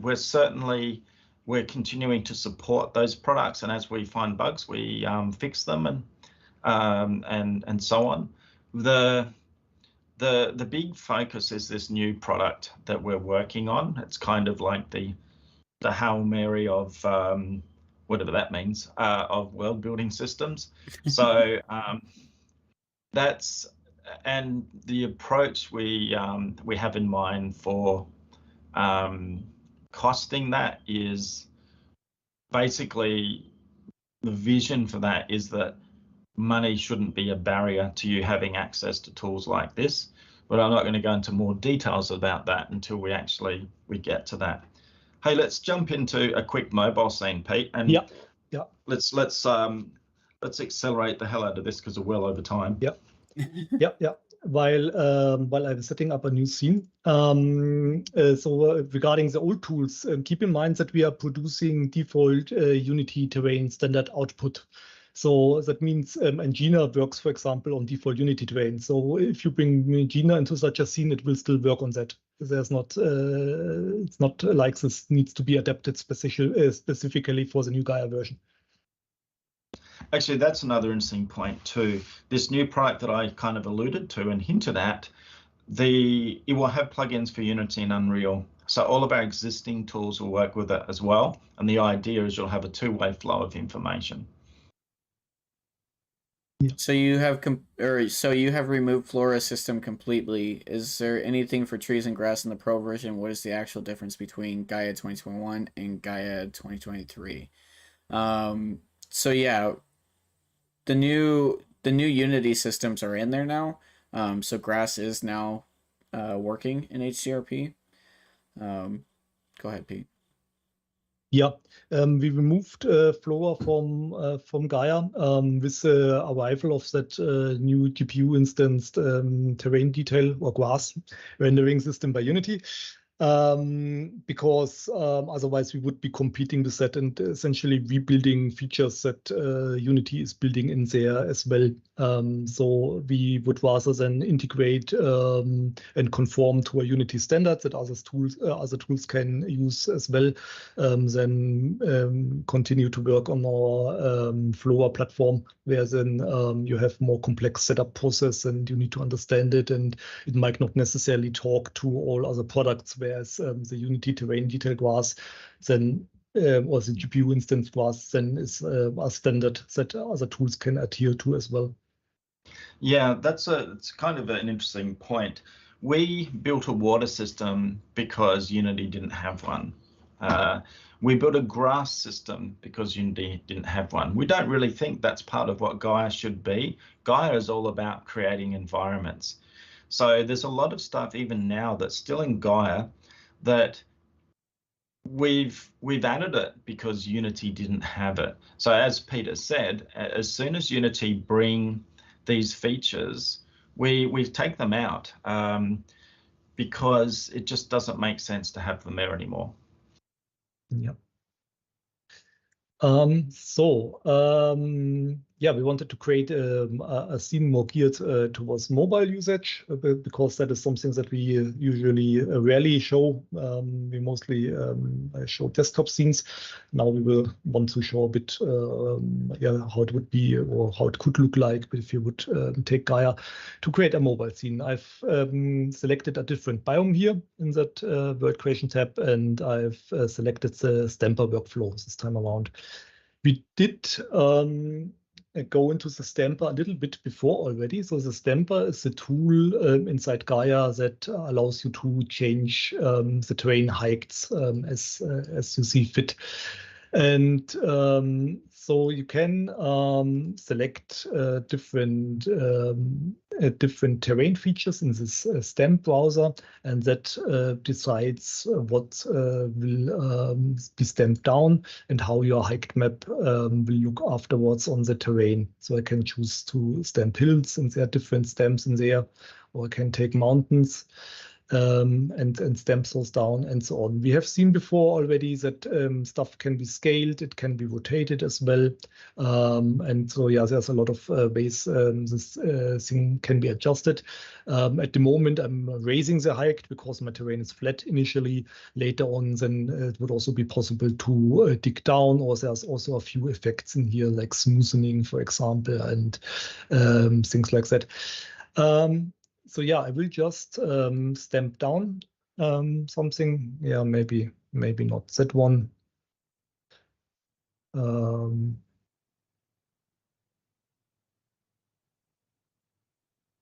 Yeah, that is more to my liking. And I will stamp this one down so we can start to utilize this. And here's something that is new in the newer Gaia version. We demonstrated before how it can sometimes be difficult to blend stamps together correctly on the terrain. So if I then pick a different stamp and move my stamp around, we might run into situations like this here, for example, where I move my stamper, I have this hard line here on the terrain. And if I would stamp it down like this, we would be getting exactly this on the surface of the terrain. We would be getting like this hard step because the stamp is not properly blended correctly. In the past, so we provided information about how you would achieve that blending. In the newer Gaia version, we made it easier because we automatically set up the stamper with a distance mask that you can just activate here. And that will do the thing that we just did before, where it will apply such a circle mask to it, which is much more suitable to blending that stamp in nicely in, because it will fade out in that circle shape. And therefore, I can now take these additional mountains that I have here and, for example, apply them here. Actually, Pete, do you want to demonstrate the concept of perspective here? Because I think this is something that people often, I see this mistake made all the time. When we, here we've got I think it's a 1 kilometer environment. And, we've got these a stamp there, which is we've mixed and matched some feature types, and they've been pre-eroded, and that's all rather cool. But you could be forgiven for thinking that there's a mountain range there. But remember, we're just in a 1 kilometer environment. So you can add stamps. If you want to get the perspective of space and a vast vista of distance, then make them smaller, shrink them down a bit, and make them look as if, put a bit of creative fog in there and give it the sense of space. It's a lot of game development is about smoke and mirrors and about telling sort of artful fibs that trick the user into, your game player into thinking that, oh, this is an epic vista, but it's actually just something that's quite small. And the beauty of Peter's showing you here is that it's beautifully blended in. Yeah. You are, of course, 100% correct. I did not take that much attention here by showing this off. If you're building such a scene, it can, of course, be beneficial if you then take a bit of measurements and maybe put an asset into there, like a house or a person, to measure how high is this mountain range actually, and how far can I push the limits. In terms of wanting to display a mountain range here, but actually not having the space to do so, because in real world, those mountain ranges would be much larger, but you can scale them down. And by thinking about this and planning this out a bit, then you can achieve a similar effect where you say, okay, I'm standing here, and it still looks believable enough that this is an actual mountain, but whereas in reality, that mountain would take up a much larger space in your world. Yeah, it's all about scaling. It's about scale. And then let's say you could then go and spawn your trees. Well, don't leave your trees sitting on top of the mountain, because we all, we're programmed to understand perspective, right? That's what our eyes do for us. So if you stick a tree where we kind of know how big that thing is at the top of your mountain, then people are going to go, what's going on here? You break that illusion. Yeah, that's very right. And yes, I think we will see this in a moment, because I suspect there will be a few trees up here, for example, if we can demonstrate this. Yeah. Quick questions I want to answer real quick. So as far as the new stuff with Unity, that works with the newer Unity versions, but you still can use Gaia 23 and 2022.3. Also, will there be any new learning tutorials or staff published for Gaia 23 on the Canopy forums? Yes, 100% there will be. Yes. Something that's, if you're an existing Gaia user, a lot of these workflows we're showing you, you'll understand them. They're familiar. This release is just a lot of tidy up. It's, taking advantage of the new features of Unity, but we haven't fundamentally reinvented Gaia, right? It's still spawners, it's still stampers. The workflow, we've just optimized workflows and tweaked and refined things, if that makes sense. Yeah. I went ahead in the meantime and spawned the Sinti biome that I added to the scene here. And here you can see a bit the thing that Adam was talking about here. If you're looking at a mountain range and then you have a tree as direct comparison on top of that mountain range, then the illusion quickly falls apart. Yeah, so that is a classical issue where you then can tell how large the terrain actually is. So yeah, I spawned those Sinti assets into the scene, part of the Sinti biome. I wanted, before I go on, I wanted to show something else where we get a lot of questions about this as well. If you are tied to one single biome only, and no, you're not. So you can add beyond that biome that you add initially to that scene, you can add additional ones. For example, if you go here into the Gaia manager, into the Gaia tools, there's a way to add additional biomes to the scene. We'll uncheck this because I don't want the prototypes. Or create your own. Exactly. So this is to set up an empty biome where you can start from scratch essentially, and it fills this with life with all the rules. And I can add that, and now I have another biome in the scene, which I could just spawn the same way. I don't want to spawn the entire biome on top of that because that will look maybe interesting, but not good. What I want to do is I want to borrow the texture spawn over here for what I have in mind, because that will work better for what I have planned. There will be one thing happening right now, and don't be scared if you see it, because we will be getting some black textures on the terrain, but I can explain why that is happening in a moment.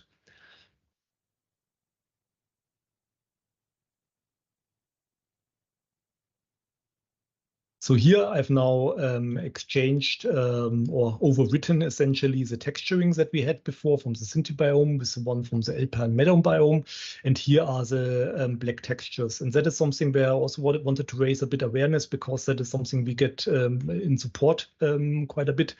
Is those black textures are being caused by the Unity terrain shader, which in HDLP does not support more than 8 terrain layers. And because I did have the Sinti biome before and now put the Alpine Meadow texturing on top, we are exceeding those 8 layers.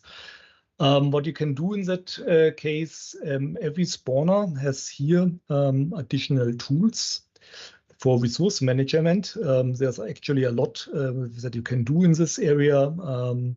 But what I wanted to show is there's a tool to remove resources, and that allows you to strip off all terrain layers in one go.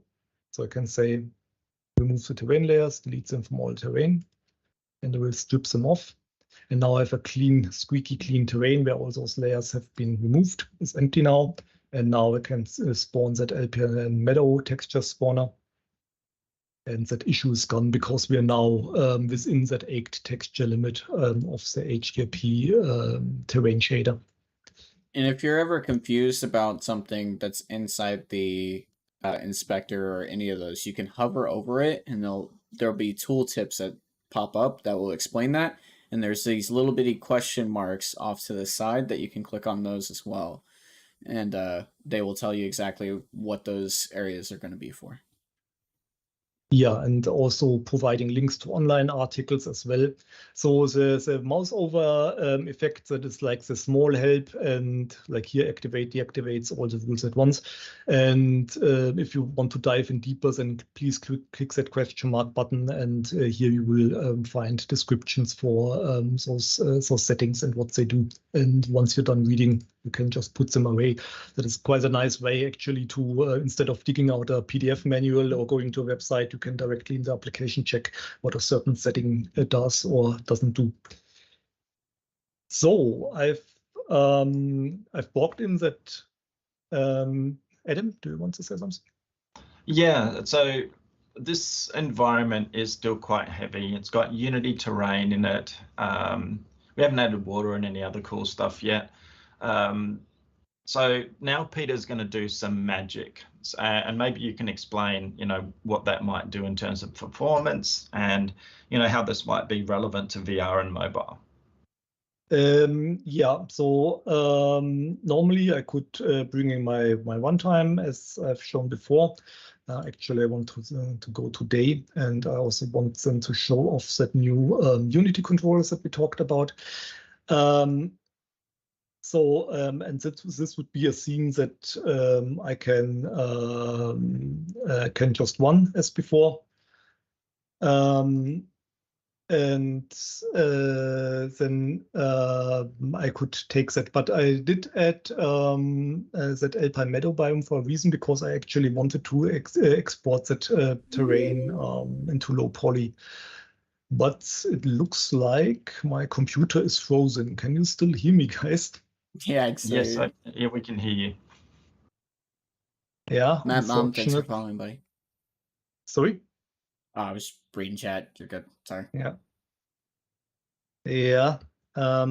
Unfortunately, I'm completely locked at the moment, which is unfortunate. Why don't you drop out, Pete, and Yeah, I will reboot, join and again. Brian You and can. I will talk. Yeah, exactly. And take Actually, while you're questions. doing that, do you want to showcase the new stuff for Yeah, all right. Yeah, let me Storm? showcase the new stuff. Yeah, that is good. And- I will be back in a moment, guys. Yeah. Okay. So some of the new stuff. Let me unshare my screen and just load it. Hi, Vertex. Thanks, buddy. Thanks for stopping by. And just bear with me. Yeah. Does anybody have any questions while he's pulling this up? I can answer them. All right, I'm just going to share my screen And that again. is what could happen if you develop an HRP on an old GPU. That's funny. Yeah, and that's also part of the joy.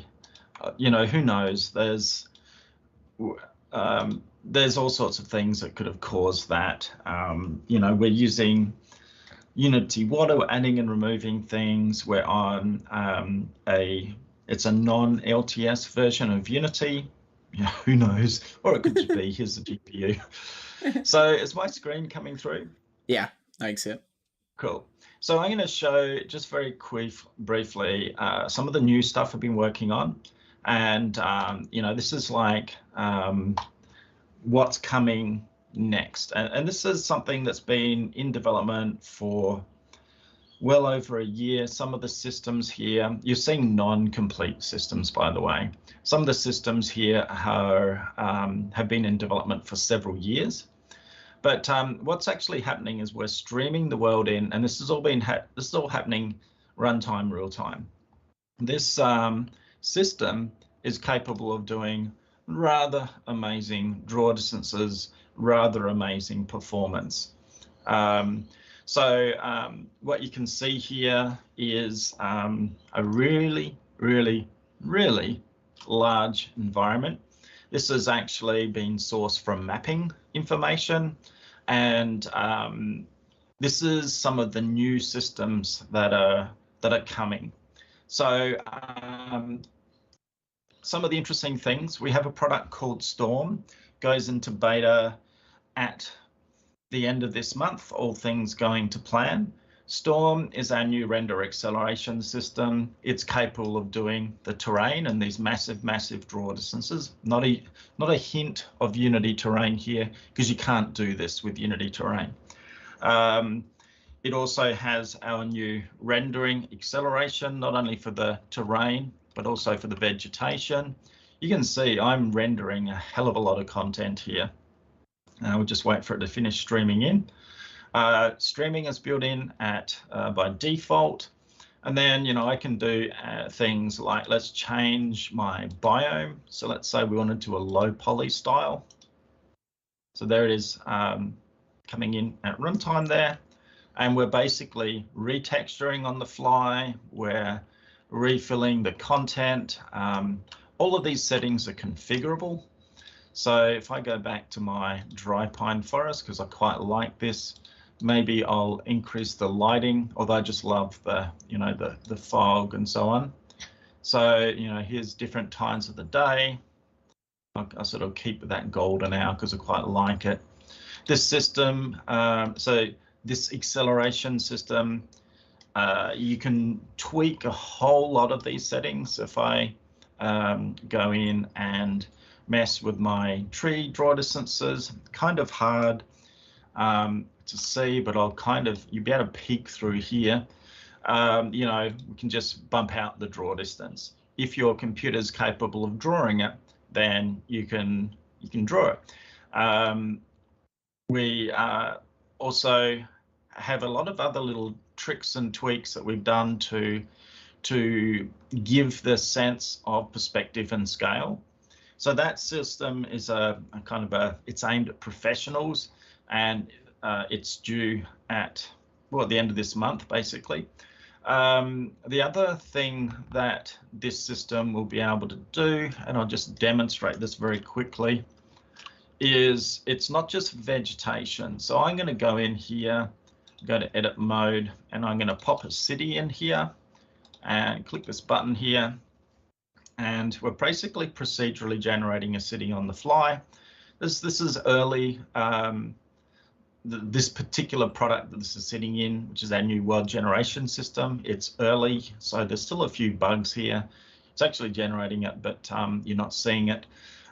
So this ability to generate really rich environments, we haven't plugged our roads in yet, is something, and then accelerate and render those things is something that's really cool.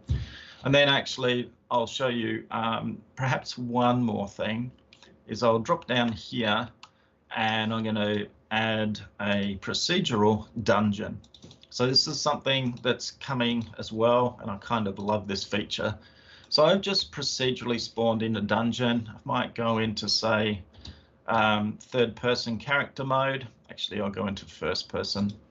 Now, this is a world-building tool, right? So we've made this so that you know, you can see to get a different sense of how your environment's working.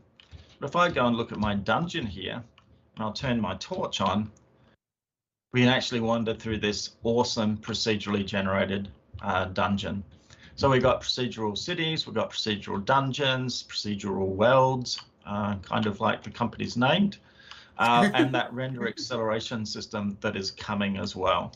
So that's just a sneak peek of some of the things we're working on. Now back to you, Pete, to quickly get that mobile scene running. We just had a lot of questions come in, so hold on a second. Can you upload this stream afterwards to YouTube, please? Yeah, so currently we are streaming on YouTube, and then I don't even need to upload it. You'll be able to watch this whole stream later at any time. And then how much resources does this thing eat up right now? I don't know exactly where. Oh, okay. Well, so there's a couple of minutes delay into the YouTube stream, so I'm sorry about that. However, don't know where that was, so I'm sorry. How much of the new Unity technologies does Gaia 2023 use? So we have we were just about to show off the new character controller, but the new input system, the new lighting system, the new water system, the new grass system, all of that stuff is in the new Gaia 2023. That's really fast. It's still going to be able to be used for game developers as well. Adam. Yeah, that system that I just demonstrated is all about game developers. Yeah. And digital twins. Well, I only showed you a small fraction of what's coming. There's a lot of stuff coming with that and some other stuff as well.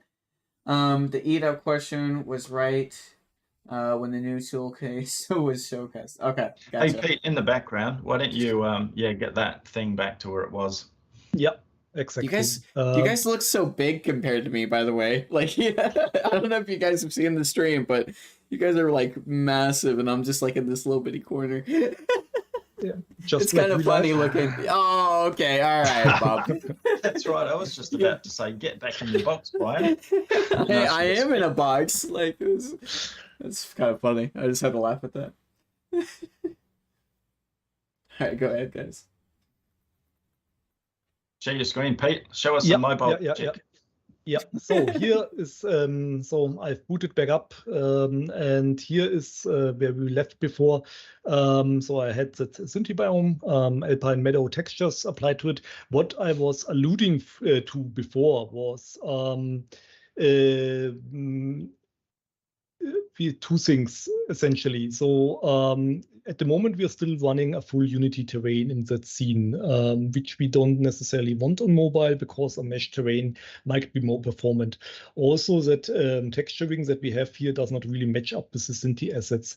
So one nice tool that we have here in Gaia to fix this is this terrain to mesh conversion imposter generation tool that is found in the advanced tab.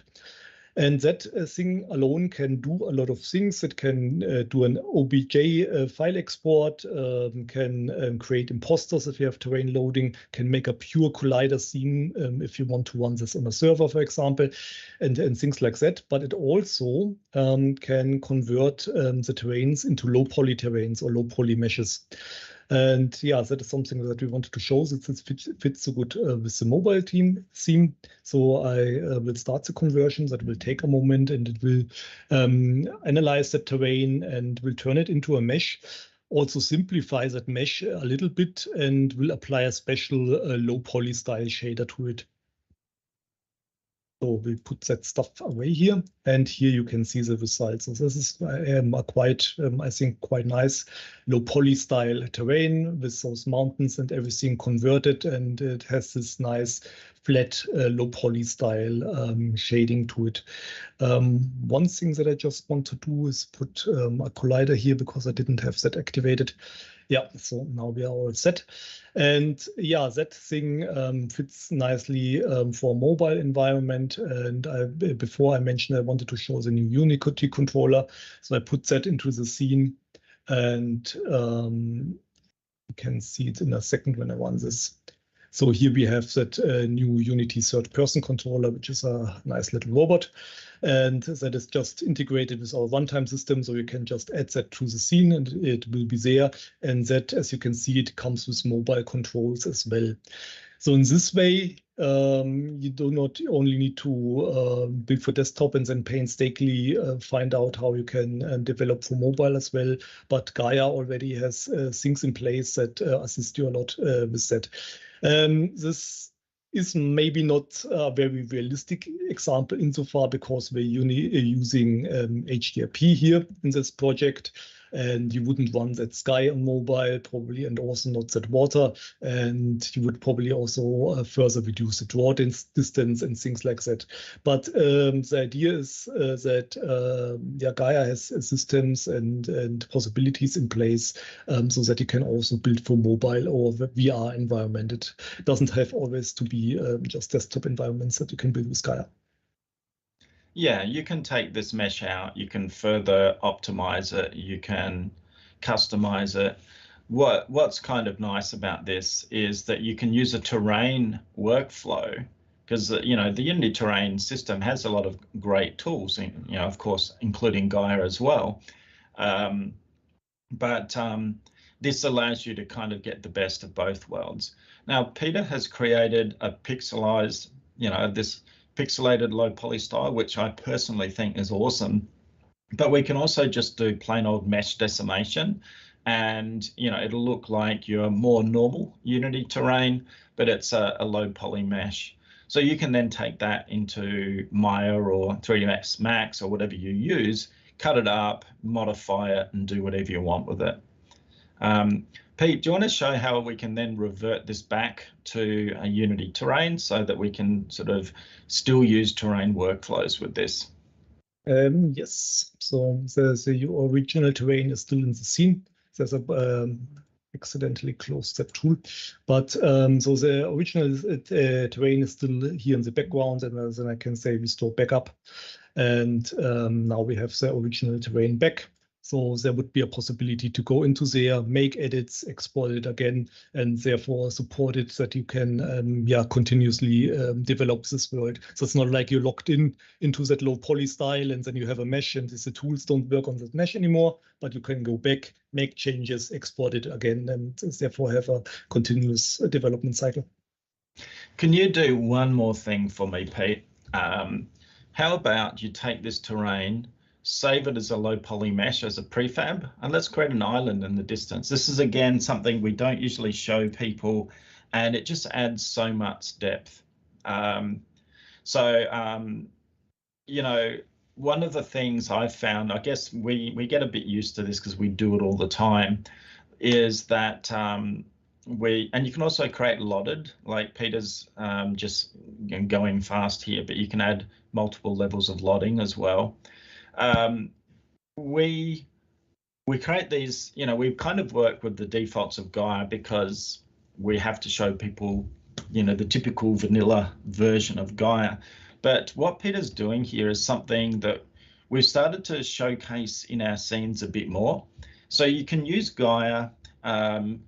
In the advanced tools, there's also a stamp creation tool, so you can take textures and 3D objects and turn them into stamps.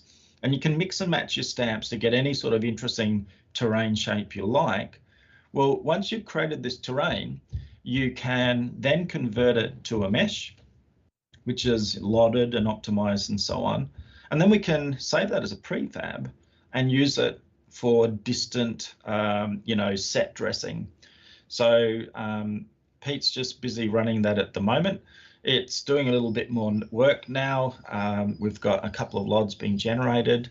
We also have got a really nice decimation tool as well. So we're actually doing some really smart stuff with the mesh itself. But yeah, back to you, Pete. Yeah, so here we can see the result of our conversion. I took the option, so that is an option to port those game objects over on the terrain, depending on what you want to do. That is something that you can also leave out. So you could also export it like this, so that you have the terrain only. You can see that the texturing is reduced. That is because we are not running a terrain anymore. We are using a mesh with the HDRP lit standard shader, and that is a texture that was baked out for that purpose. And yeah, you could use this as a game object, as a prefab, and then drop that into another scene, for example, to have that display in the distance as a distant terrain. Which then is not as performance heavy if you would have a terrain of that same size in the scene. It doesn't make so much sense here because here it's cut off, but imagine this would be an island. Then you would have a distant island sitting in the scene, and you could control during the export how much details that should have. And yeah, that would give you a way to make a terrain appear in the distance, and even a lot of terrains, without having to render a full Unity terrain in the scene. One of my favorite things to do is to use the random generator, create a bunch of different terrains, turn those into background terrains, and then put those off in the way distance to give an idea of a much larger world. Especially if you convert them to mesh, then you're having just, you know, very low low versions of it to put out there. So you give that illusion, which is really, really nice. Yeah, you can also create some sort of a punch bowl shape. I am demonstrating this here a little bit, and really scale that thing far out. And then you also can create the illusion. And if your actual terrain was here, and you would make it so that the player doesn't notice your trick, your illusion, so to speak, then you can use such a mesh as a nice display of distance terrain where the player is never supposed to go, essentially. Yeah. Come on, Pete, just do it. Create it, save it as a mesh, and put your original back and showcase.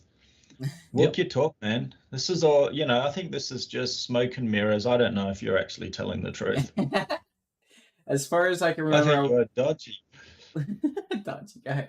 As far as I can remember, that wasn't going to be able to be bought through the Accessor, or was that about Rock? Oh, it's talking about Storm.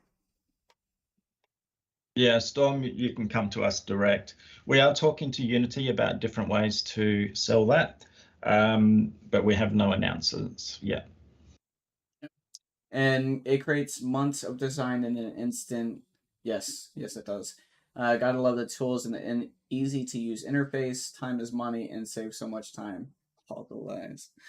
Can you create a big scene with streaming and imposter train setup? Yes, yes, you can. You can Yes, that is create something much we larger scenes. Go ahead, Pete. yeah, something we didn't actually go into.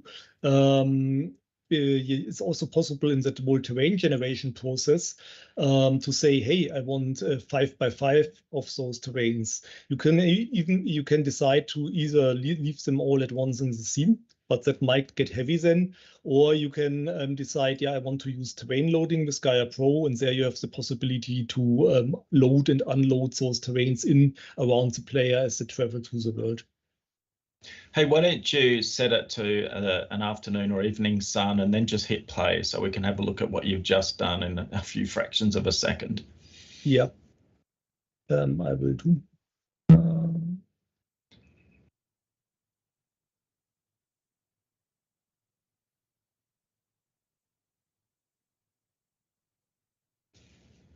So yeah, very quickly, very hastily done. Probably would have done it otherwise with more time at hand and so on.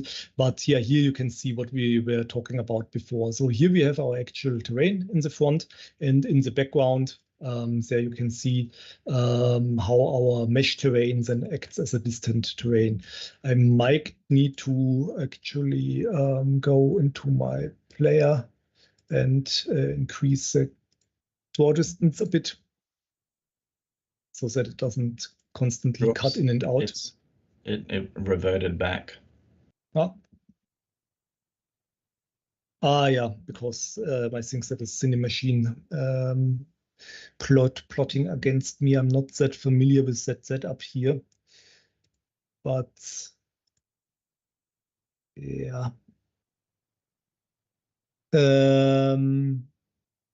Yeah, I would need to find that out, but I think people know what I mean. So here in the distance, you can see how the terrain is being cut in and out, and that is something that yeah, you could mitigate by increasing the draw distance.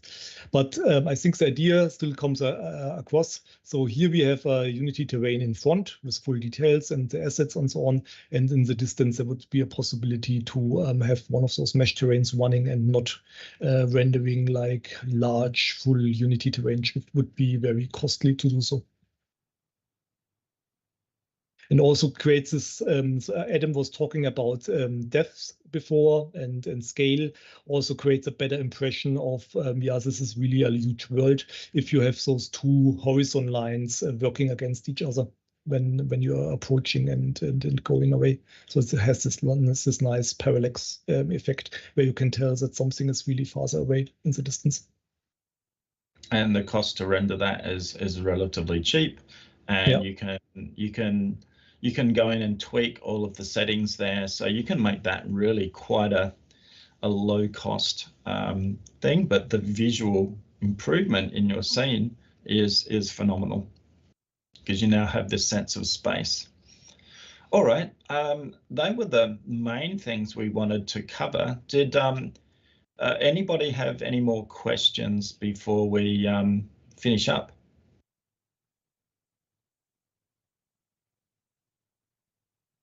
I think that's a little bit slow there, but yeah, you can turn the terrain from an illusion to an actual terrain. Again, you just have to revert back to it because the original terrain is still in there. But I think the YouTube video is a little slow. The YouTube video is like a minute or so behind, so I think they're watching it now. Oh yeah, so that might still come up. But yeah, in the tool, you have an option to say, what should I do with that original terrain? Should I delete it? Should I keep it? And the default option is to keep it. Then it will just be deactivated and can be walked back anytime. And we would recommend that until you are really 100% sure that you want to throw away that original terrain. Well, thanks for the stream. I'm gonna put my next questions in Canopy right now. All right, guys. Well, is there any last final comments, questions, concern, Adam, Peter? Anything you guys want to say? Well, I just you know, there's a fair bit of work that's gone into this. We the upgrade price will be very cost effective, as they've always been, and you know, we hope people like this. It's what I really like about this new release myself is we've gotten rid of the opinionated approach that we used to have. It used to annoy me just as it annoyed other people. And then I also quite like how you can choose which parts of Gaia you want to install. So if you're doing a lot of work swapping between projects, you don't always want to use our biomes.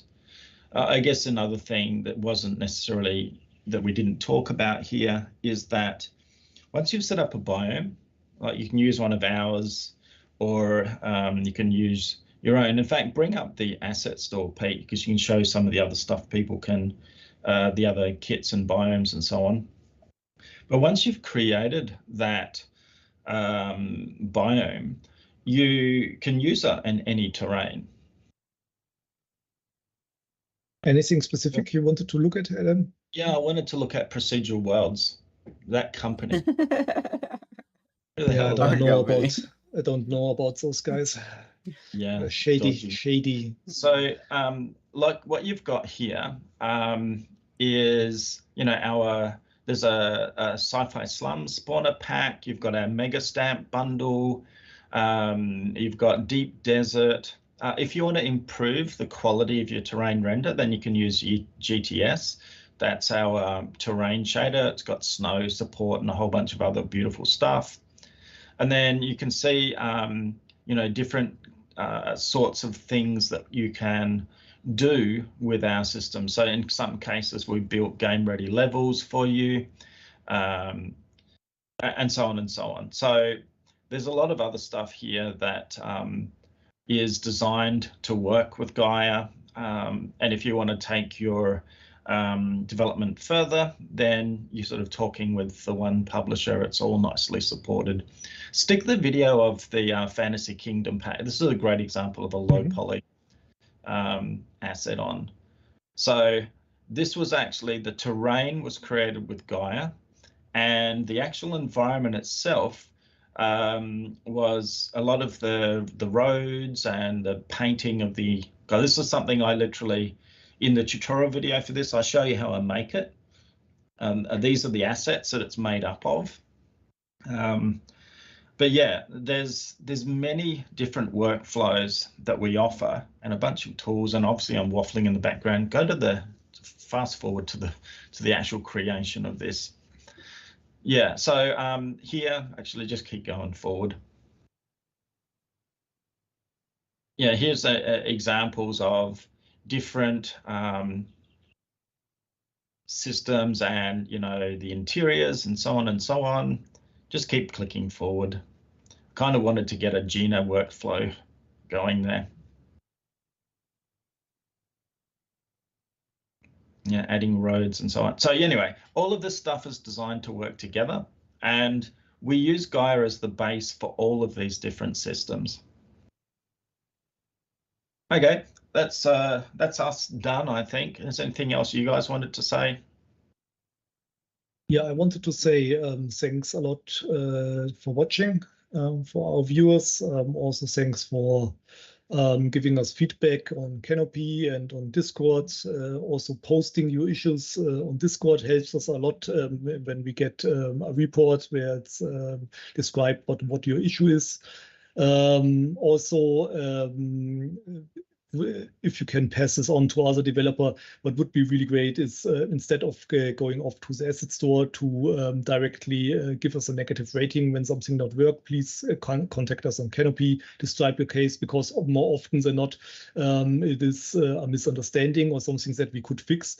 And it can be very frustrating to see, oh, he ran into that issue. I know exactly what that is, and I have no possibility to reach out to that customer and give them the fix, and they could use our product and it would work well for them. But the only way I have is to reply to that review. They never read it and then just leave it at 1 star, and that is, I think, a bad outcome for both parties.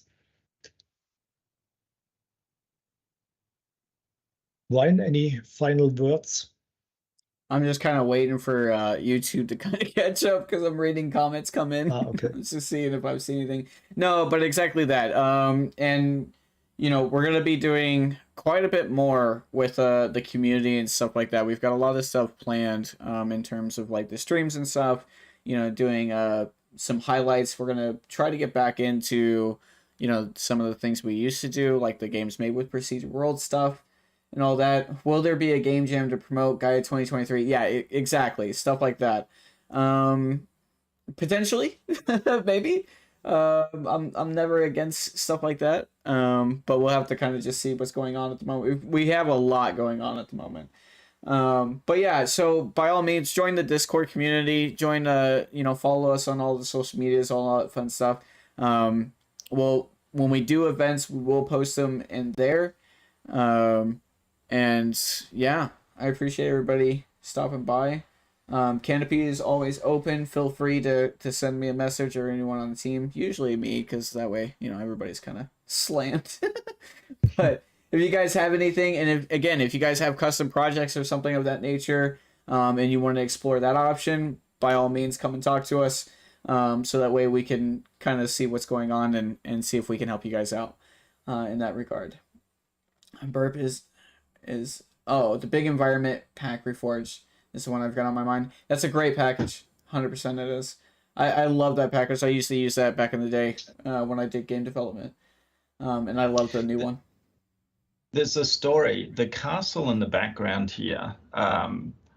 We hired somebody and they spent 3 months. In fact, this pack had several people working on it, and there's months and months of work of level design in here. And Pete, you're terrible, so I'm going to share my screen for a second because you're not showing the stuff I want you to show. Savage. So Yes, yeah, boss, no. like the way, boss. Go back in your corner, Peter. That's right.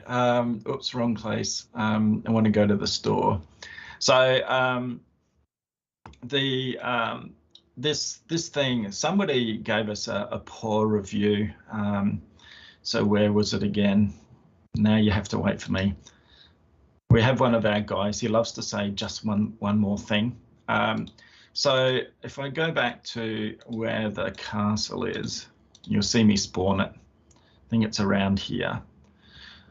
This is a huge amount of work because this is made out of procedural pieces, right? And they're all designed perfectly. You've got interiors, and in a second, I'm just going to iterate on this thing, right? And this is actually Gina that's doing the work there, but it's working beautifully with Gaia. Every single time you iterate that, you get a new castle. You know, it follows some common themes, but it's a new and unique castle. And somebody is saying, oh, I can't see why this is worth the effort. And I'm going, dude, if you only know how much work went into actually creating this huge amount of work. So that's one of the things that's always interesting as a publisher. People don't necessarily understand exactly how much work goes into these things. And it is really quite enormous. Anyway, that was my little publisher whinge. All right, that's us. Thanks, Brian. Thanks, Pete. Thanks, guys. And again, if you guys have any questions, feel free to reach out to us anytime, either on Canopy or Discord. And look forward to hearing you guys. And as always, let's keep creating worlds together. I love that saying. I really do. All right. All right. Thanks, guys. Thanks. I will see you all later. Yeah. But Bye. peace out, everybody.